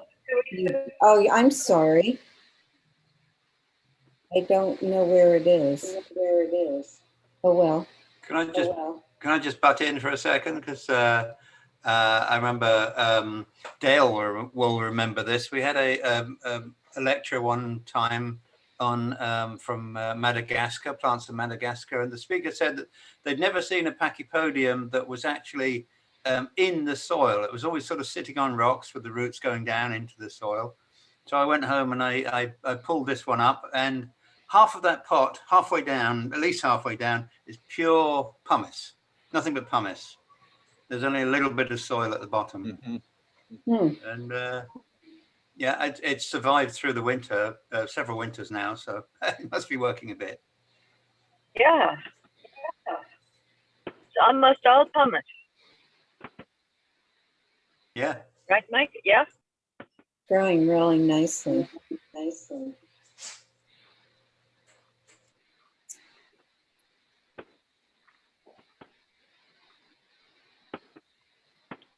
We lost sound? And for the open gymno, Baldanianum by Laurel. I didn't get that. Try tapping above to edit. And this is my Baldani. I love how the 3 different stages of the buds got into this photo. Nice. This is a Bodendarianum, Ruchii,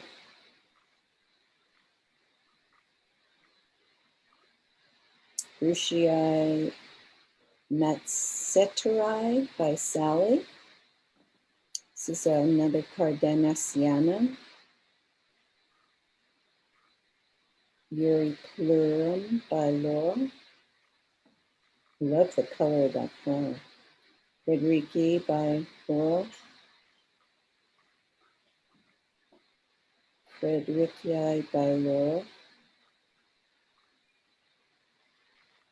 Hosti by Phyllis. Another Hosti and flower. Hosti variant Buenekeri by me. Mahanavici Hibbotan. Very colorful. And a Mahanavici by Phyllis. Niu Huberai by Laurel. Fancy variant Albipupa by Laurel. And the same plant by me. That was younger, and this was just 2 weeks ago. It just all flowered, just for us. And Aragonese, Saglionis,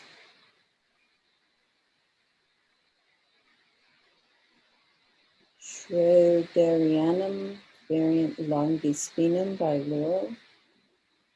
I don't know the name of this one.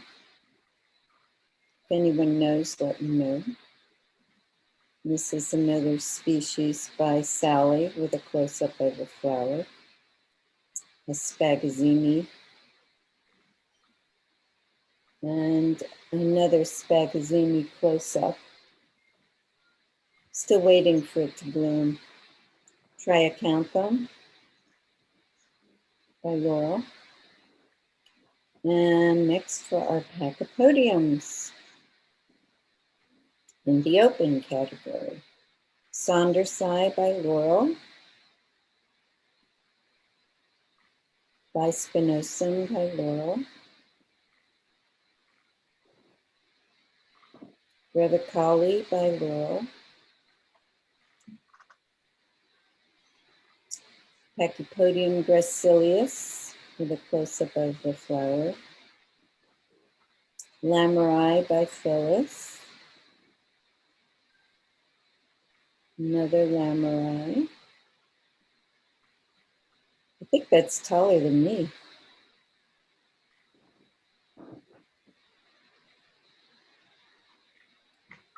Leili subspecies Saundersi. Oh, that's the wrong name. That's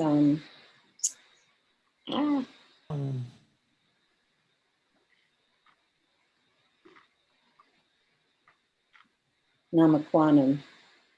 So this one is Namaquanum. Is Rosalatum by Bill Wilk. Jim's take the cake with Pachypodium rosalatum. And I wanted to look at how small this pot is. Jim, how often, are you still there? Yeah. How often do you water? Oh, probably once a week. I mean, that's amazing. It's just been growing happily in that pot. I don't want to mess with it. Oh no, I wouldn't. I had one that I thought was too underpotted and I repotted it and it just died. So I learned my lesson to keep I've had them. that experience. Yeah, so Yeah. it's a good lesson, and this just looks so healthy. I got to make a caution though. I had a couple of tall Lamariis in a pot, underpotted, and it got top heavy and fell off a wall and smashed the top in. I had to throw the plant out. So be careful that the bottom is stable. Yeah. Succulentum bispinosum. Succulentum namaquanums. It's got those nice long namaquanum spines. Another bispinosum by Sally. Nice codex. And this is the pièce de résistance, the Pachypodium succulentum bispinosum cross by Jim Gardner. Beautifully flowering. That was a hybrid I did. Oh, you grew this from seed? I grew it from seed. Yeah. Oh my gosh. Wow. What year? Well, at least 10 years ago. I don't remember. Wow. Probably 10 or 12 years ago. That is amazing. I just recently went to repot that. It was in a bigger pot. And I discovered that the soil at the bottom had no roots in it. It was just soggy. And I quickly potted it down into this pot that it's sitting in now. You don't see the base of that pot in that picture, but it's very narrow. There's not a lot of soil. And it's happy as can be. And wow. What did you pot it in? What mixture of soil? Oh, I do about 50%. I just use perlite.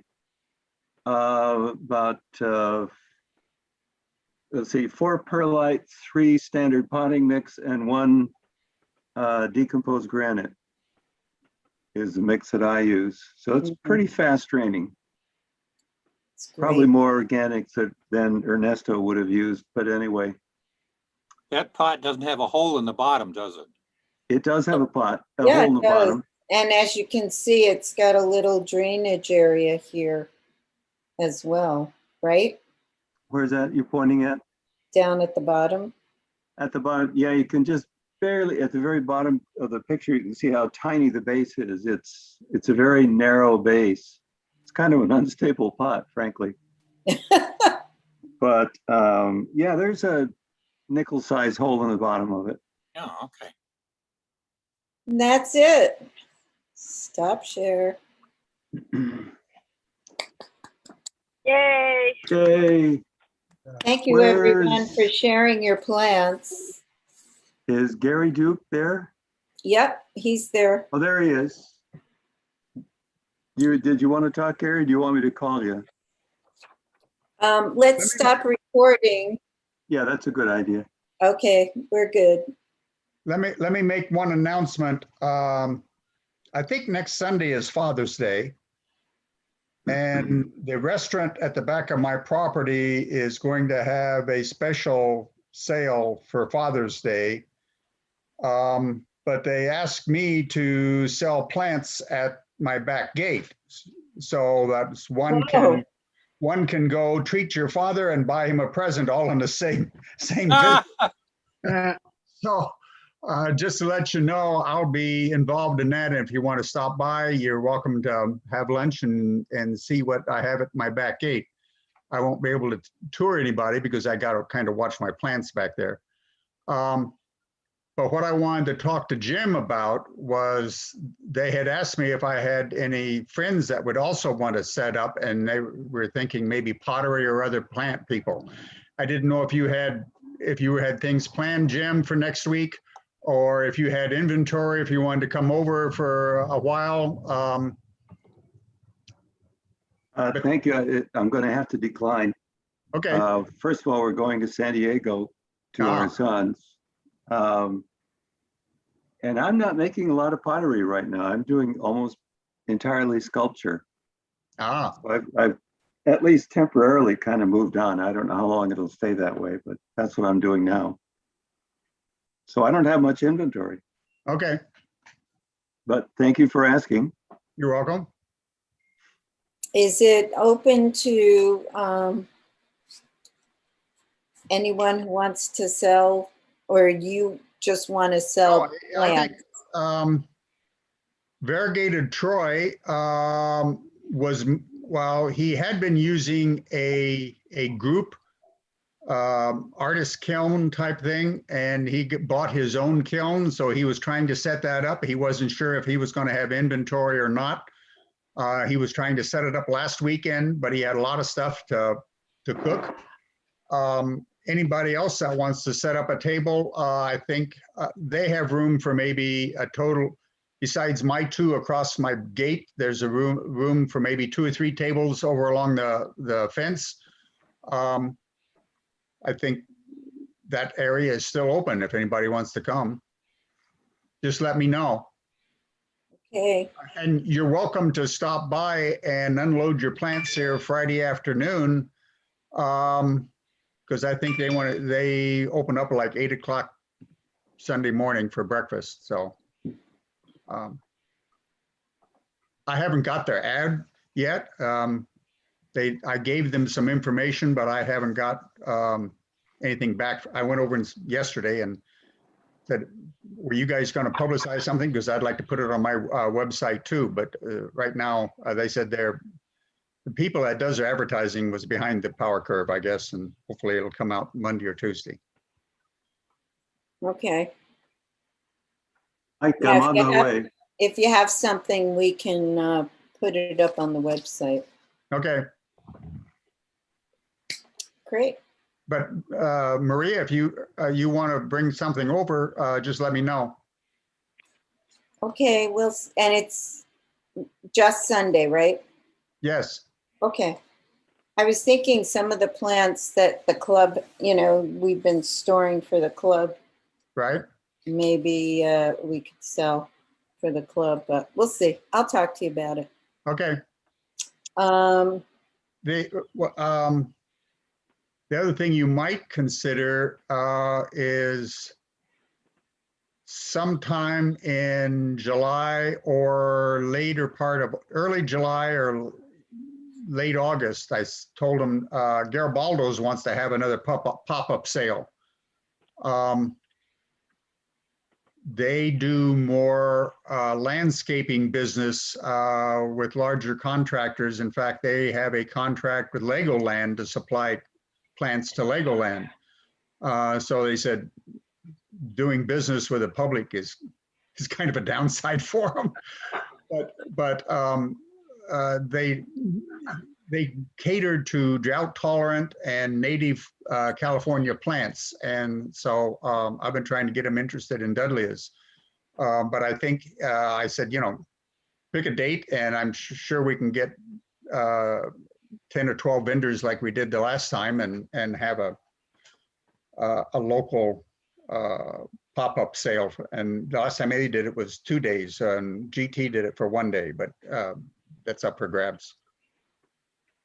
So that's something to look forward to too. Okay, great. So announcements. Gary, you want to announce the presentation for July? Oh, I think that's going to be one that everybody is going to enjoy because I think there's been a lot of requests on how to grow plants. So I got the idea from actually the Santa Fe Club, who set up a panel of local members that talked about their soil mixtures and watering schedules and how they grew plants. So we've done the same thing, and our panel of experts consists of our Honorable President, Maria Capaldo, our Laurel Woodley, Mike Short, and myself. So we'll each have about 15 minutes to talk about soil mixtures and watering schedules, and you can compare all of us at the same time. I think it'll make a real informative discussion. So, and right on Ernesto's heels. It should be really yes, interesting. yeah, I think it's a good follow-up. And for those of you who are members of the Long Beach Cactus Club, they are meeting on the same day in person that day. So just be aware if you are a member of both clubs. Our plan- I need some help. We're about to have our house termite fixed. And I have two at least 20-foot Sirius that have to come down. So if anyone is interested, I'm going to send in some pictures and they can, they're in one tall stalk that has then, gone into limbs up about the side halfway of the up. house. Right. And it'll be an interesting project, and I'm not asking any money for it. I just can't stand to see these plants butchered. So I'll get pictures in right away. Okay, thanks. Thank you. And I just now got Zoom, so this is the first meeting I've been able to attend on my new computer. Yay! Yay! I'm back. Good to see you. Thank you. Yeah, if you send us some pictures, Mike, could you send that around? If I think you can, if you go to our website, our email address, and that goes directly to Mike and myself. Okay. He's the webmaster, and then he can send that out to the club. Very good. Thank you. Sure. Next month's plant of the month are Lobivia and Echinopsis, and the succulent of the month is Sansevieria. So if you could get your photos to me by July 9th, which is Friday, I can make up the presentation. And if you send any photos of your gardens, we can also put that up. Maria, I have a suggestion to consider. If Mike's going to be sending out these other notices, I think Ernesto's talk today was so good. If the people who just aren't ready to Zoom, if you missed Sunday and you want to see what Ernesto had to say, click this link and you'll get it. Make it as easy as possible for them to see what a Zoom session looks like. And if all they have to do is click a link, maybe they'll check it out and decide it's worth attempting. Well, that link already exists on the homepage of our website. Yeah, they have to look to find it. I was saying if you put it in their face. It's right on the website. Well, it's right on the website. It's right at the top of the website. Yep. I mean, they have to go to the website to see it. So, I mean, it couldn't be in a more prominent position. It's right at the very top. That's right. All they have to do is go to the website. I was thinking if they're not computer people, Well, how are they gonna... if you send them a link like for email. How are they going to see it if they don't have a computer? And a lot of people have computers and they get email, but they don't do much other stuff. I thought if we made it super easy, we could draw them in. It's just a thought. Well, I mean, what are you suggesting? I mean, how can we make it more easy? It's like they have to use a browser to actually watch the video. So they couldn't see it from the email. No, you can't. No. Okay, I don't understand. I don't know how we can make it more easy. I guess Any I don't know. suggestions? I thought. Well, when I got the email from Maria, it had the link, and I just clicked on the link. And I thought if we could send them an email saying, click this link, just through an email, so they didn't. It might not be. Never mind. It might not be worth considering. Yeah. Okay. Actually, one thing we could do, yes, when I send out the notice of the meeting, I could make sure that particular link is in there and stressed as well. Could do that. Yes.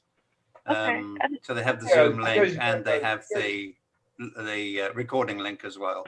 Yeah, you guys sent out one for the CSSA. It has a link in there for the CSSA. Yeah. Somebody has two computers going because there's a reverb going. Yeah, I heard myself echoing. Yeah. I think I it's don't- Mike. Maria, Okay. Maria, Yeah, he admits it. Maria, this is Bob. Hi, Bob. I was watching on YouTube the other day, an adventure about deep sea diving off of Monterey in the trench there. Mhm. Unusual fish. And there's one that just reminded me of Jim's sculpture. And does that look like it? Oh, yeah. I wonder You if should send it to Jim. I mean, yeah. I don't think he's on anymore. it's a very strange looking fish, isn't it? That's great. Yeah. Maybe that's what he was thinking about when he sculpted that.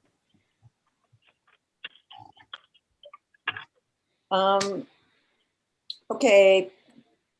To continue with announcements, our August meeting will be canceled.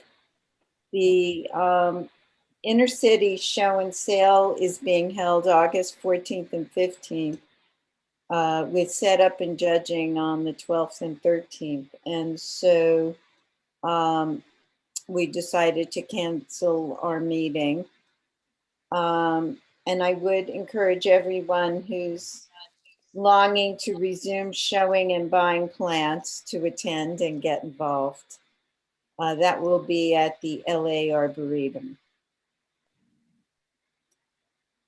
CSSA webinars continue to be available every other Saturday at 10 a.m. Yesterday's presentation was on sclerocactus and pedicactus by Rob Skillen. It was excellent, and it is available on YouTube, which may be accessed through going to either the CSSA website or its Facebook page. And so that's available to everyone. Maria, do you know if Gunnar edited that down? Because he was saying he was going to try and edit out some of those big. Yeah, bites. he wrote that he edited it down, and the presentation is about 52 minutes long on YouTube, so it had to have been edited. All right, good. He's loaded it up. Yeah, All right. I think he's done it already. Yeah, I checked it out this morning just to be sure it was on. We'll put the inner show listing on our website, and please keep up with the website for any other notices of upcoming events like Garibaldi's or Gary's sale for Father's Day when we get it. Are you leaving? MA, mute yourself if you're going to talk to someone. Last month's minutes were posted. Are there any corrections? Nope. Well, we will accept the minutes as published. And Bernard, would you give our treasurer's report, please? Yeah, this month we have $11,482. Last year we had $12,959. Thank you. Any other announcements?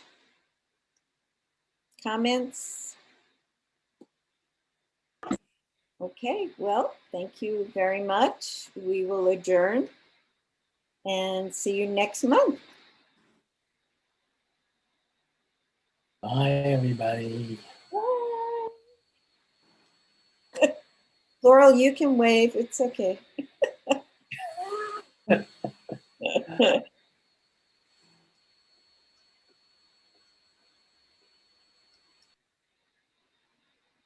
Scott, are you still on? Yeah, if I'm not on, you guys aren't on.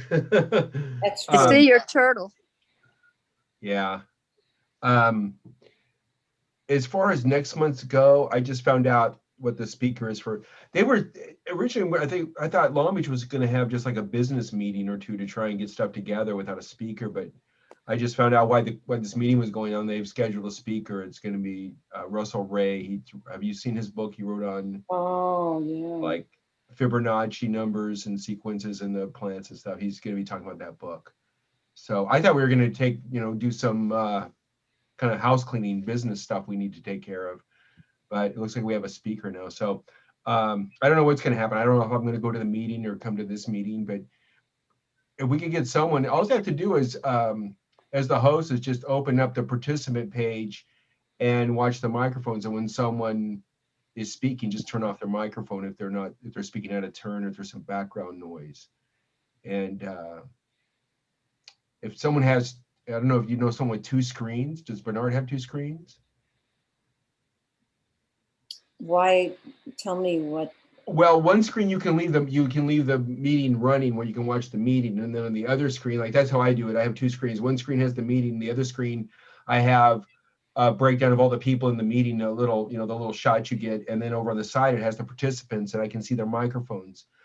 And doing it this way, if someone speaks, it kind of lights up their box and I can find out who they are right away, and then I just turn off their microphone. With the other one. It's all on the same. There's like one is just the presentation. The other one has the pictures of the people in the meeting and the participant list. I open up the participant list and that gives me the power, the place to turn their microphones off real quick.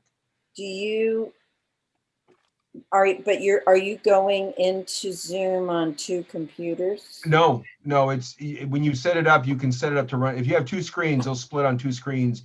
You don't have this. You guys don't have 2 screens? No. Yeah, it'll still work. Someone could still do it. They just would have to watch the participant screen and the thing. Why don't we do one-on-one?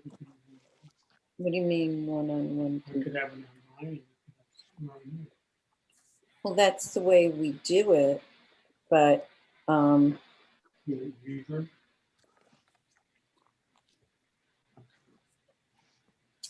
don't know if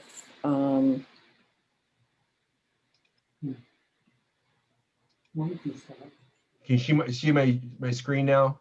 Yeah. Okay, well, why are I getting the participant view? That's what it looks like, except for normally when on this view, it won't show the participant list. So normally what I get is this, and then I get the participant list, and on the side, can you see it now, the list? Is it on the screen? You probably can't. No. Let me see what I'm sharing here. Give me a second. I think you have to go to your Zoom. Are you in the, see it now? No, I see your screensaver.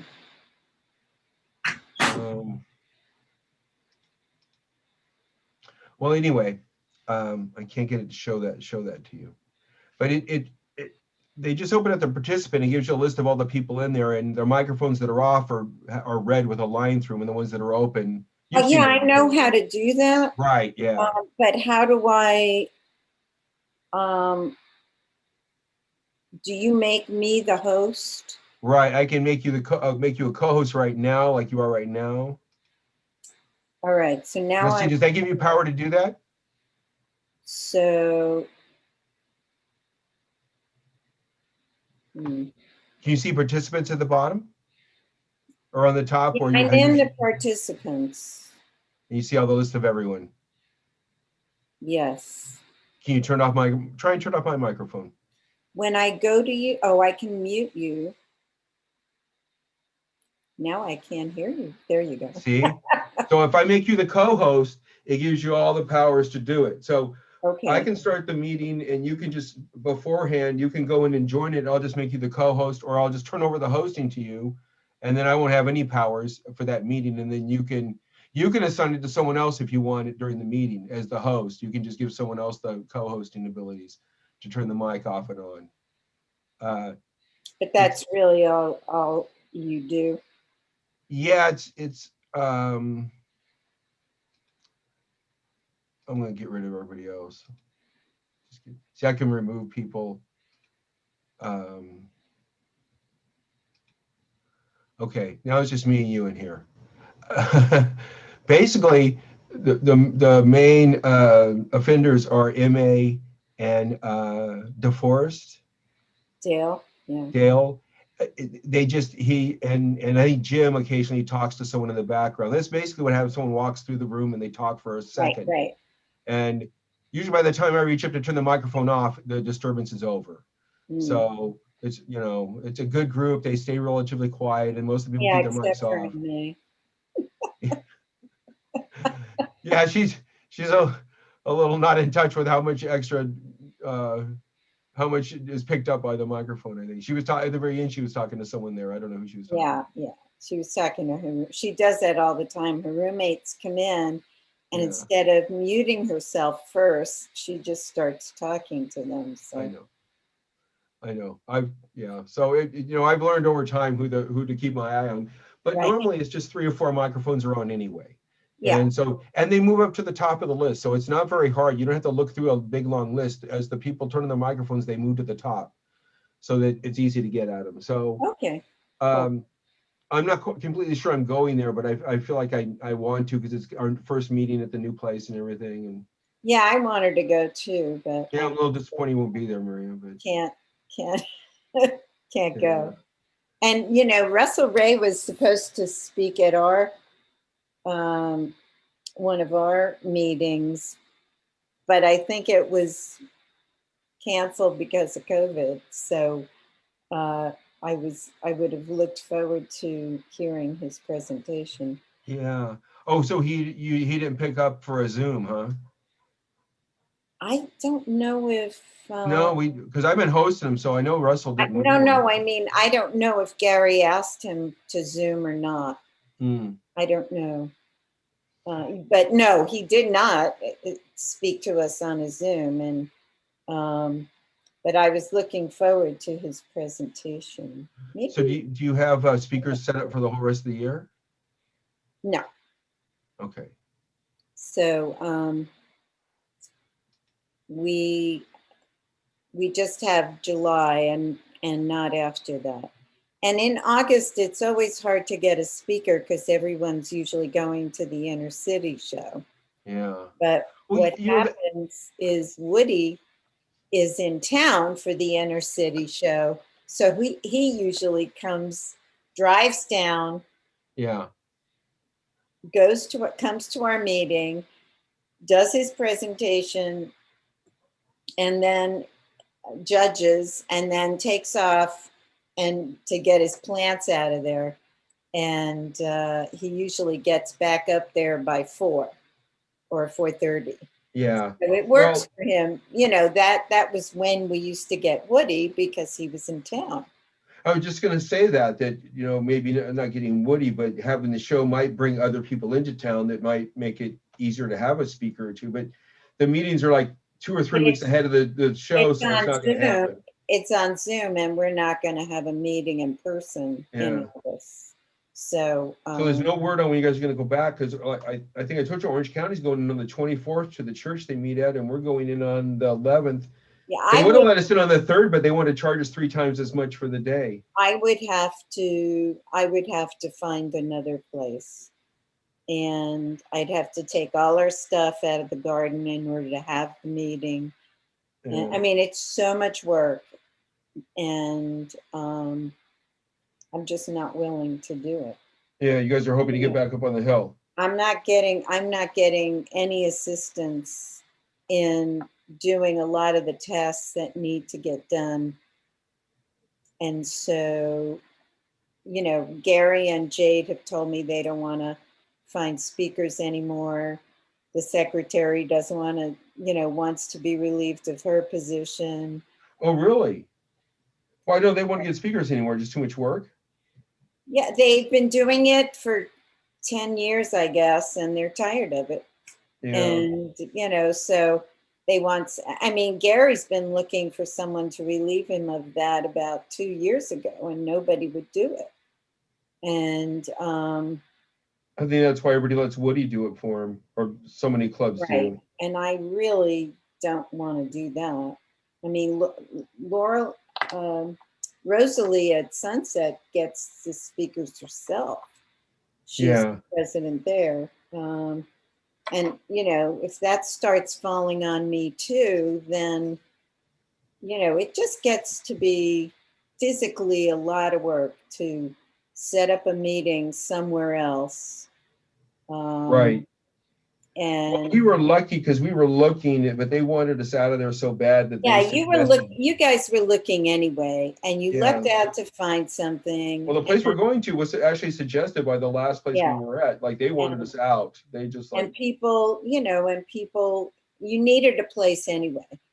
If we, you know, if I hear from the garden, hey, we're definitely not gonna have the clubs back for meetings, yeah, then, you know, then I'll start looking for another place because I'll have no choice. yeah. But until then, I'm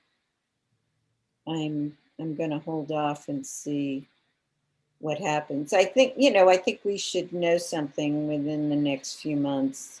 Well, we haven't even had our first meeting yet, and there's already, you know, some rattling about, you know, we're the Long Beach Club. We should be meeting in Long Beach. So there's people that want it down in Long Beach. So Isn't the meeting in Long Beach or is it in Lawndale? no, the new meeting will be in Bellflower. Oh. It's north of the 91.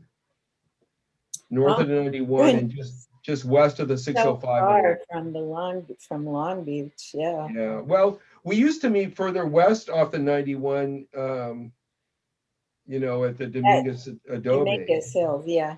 Yeah. And they didn't like that because they associated that with Compton. So but I've met in Long Beach. We met in Lakewood at the Lakewood Library by the Lakewood Mall. Then we went to the Adobe and Dominguez, and now we're down here. Now we're going to be up in Bellflower. So, you know, a lot of the newer people, well, it's Long Beach, we used to be in Long Beach, but I've been involved with the club since the 80s, and over half that time we haven't been in Long Beach. Right. Well, I'd say 80% of the time. We've What's been that? at the garden since 1972. And, Yeah, you guys are lucky to have that continuity there. you know, and it'd be nice to stay there, but until I get a message saying, hey, you got to get your stuff out of our kitchen because we're not going to have you guys back, I'm going to hold out for a while. Yeah, well, we'll see what's going to happen to ours. I like it. We'll talk more later on because you guys have already gone over some of the major hurdles that are standing in the way of Long Beach, and I hate to see that some people are getting burned out over in your club. Maybe some of the clubs could figure that out about the speakers, but you guys have done the big hurdles that I have been, you know, in our way for a long time, and that's being nonprofit. You know, you guys are a nonprofit, right? Yeah. I keep saying you guys, but yes. So yeah, we need that. We need to become a nonprofit. We need to get some insurance for the board. Well, when Christoph was president, he and I talked about it, and I gave him, you know, a whole bunch of information. And well, see, I was Ken Shaw's vice president and Christoph's, and I tried to get Ken Shaw to do it, and we talked a lot. And do you know his wife, Lynn? Mm-mm. I don't really know Ken that well. Yeah, well, he was like, he did you were a doctor, correct? Mm-hmm. Well, he does something at a higher level of either denying or accepting insurance claims. So he did some kind of reviewing of people's claims to see whether or not they would get their insurance to cover their thing. And his wife, so he's dealt in the business world. I'm a blue collar worker. You guys are, you know, white collar, more educated, and Lynn, his wife, has a PhD, and she's like one of the big shot deans at the JC level in California. She spends half her time up in Sacramento working, you know, over as an umbrella over all the JCs in California. So when he was the president, I thought, great, we've got some people here. They know, you know, she's PhD, you know, she can help write some of the papers we need done. I'm just a lay person. And I thought we get it done then. We become a nonprofit. Didn't happen. Then Christoph came along, and for the first 6 months he was president, he didn't want to do it. And so I just said, okay, I'm through trying to talk him into doing it. Well, And then like the last 3 months, he said we should do it. And we never still did now, anything about 4 it. years later, Well, we still haven't got it the done. first step was the bylaws. So you've got bylaws, and Those haven't even been done right, though, to tell you the truth. well, they're adequate. Okay. No, I'm not arguing with the bylaws. I'm arguing with the procedure, the process he's using to do it. It is completely What do you against mean? what. Well, our bylaws say how they're supposed to be changed, and he didn't follow that procedure to Right. begin with. Which is why I don't do any business over these Zoom meetings, because our bylaws, are very specific about how it has to happen. Right. And I do have board meetings, but we get a quorum at board meetings, and we can meet on Zoom at board meetings because you see each other and we Do get quorum. you allow the members to be at the board meetings if they want to? Yeah. Oh, yeah. See, none of that's going on. Our board meetings have always been open to members if they want to. Right. And a few people have come. Some of the more contentious weirdos are the ones that wound up showing up, but it's open. And we just ask that they don't interrupt the business of the board. And if they want to present anything, I mean, they can attend, but if they want to say something to the board, they have to give it to me in writing first. Oh, really? Because otherwise it takes, I tend to keep board meetings at 45 minutes at the very most, mostly a half hour. And I give all the information that they need to make a decision ahead of time. So they get an agenda and any information that they have to consider. So for example, if somebody is up for a donation, I give them the 2 pages of the request for a donation.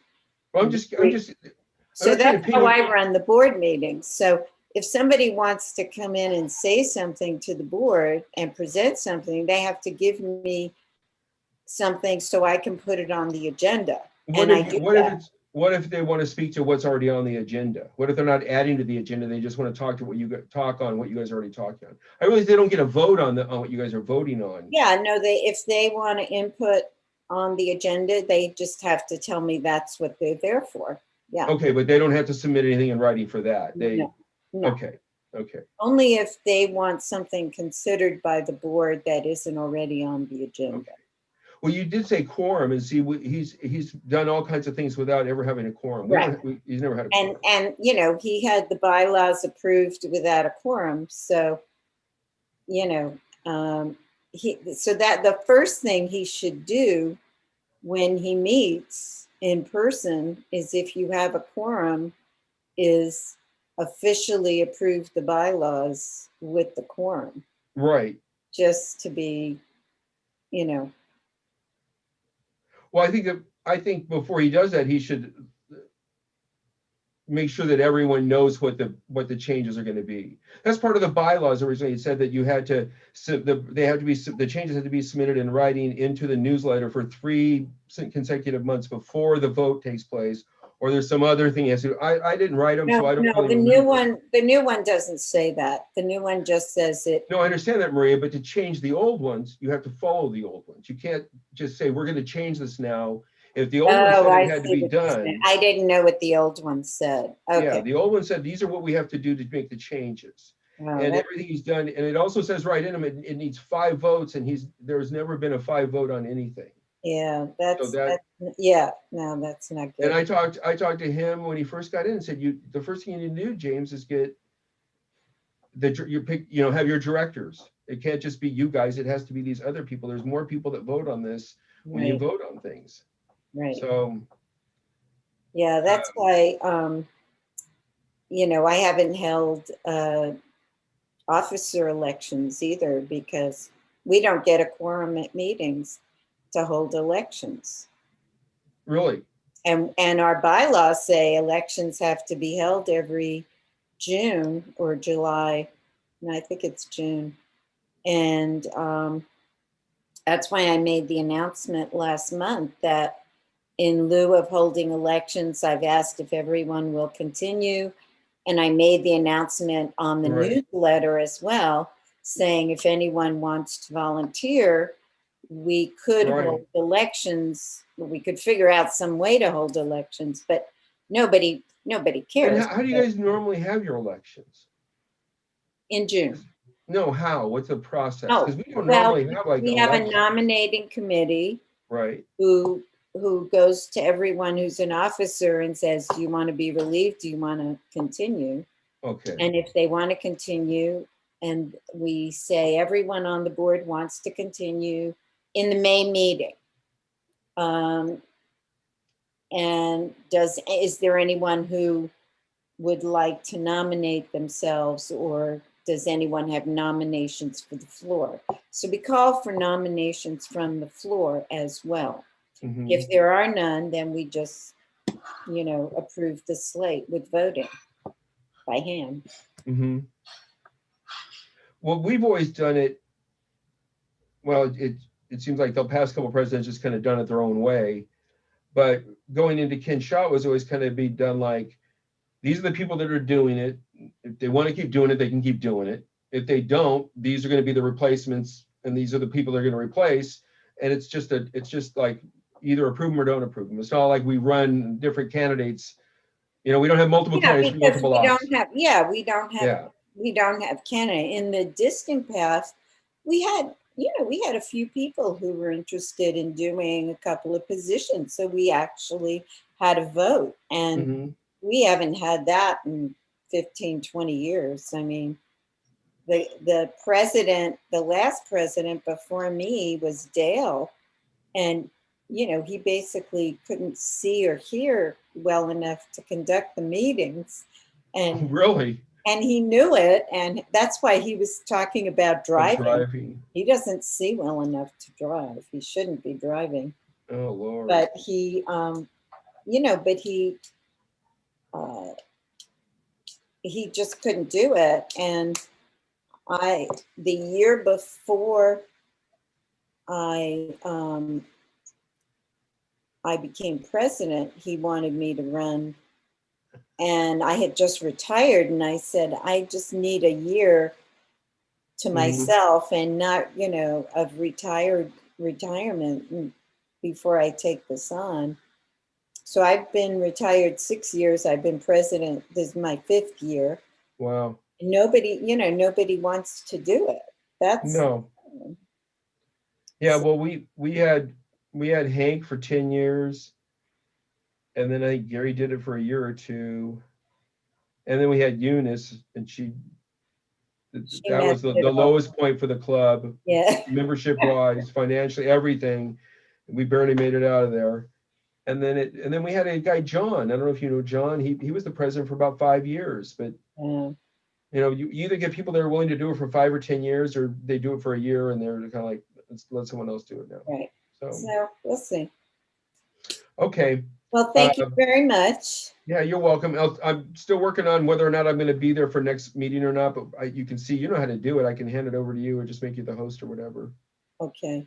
Is that going to be okay for one meeting? Absolutely, yes. And then we're not doing anything on August? Nothing in August. Okay. And then let us know whether you want us to cut you a check now for, the sessions that you have, or, Well, this was the first one, right? Past the last one. Okay, well, we're not doing one in August. We'll just wait and see what happens then. We are doing one in July on the 11th. Yes. Okay. All right then.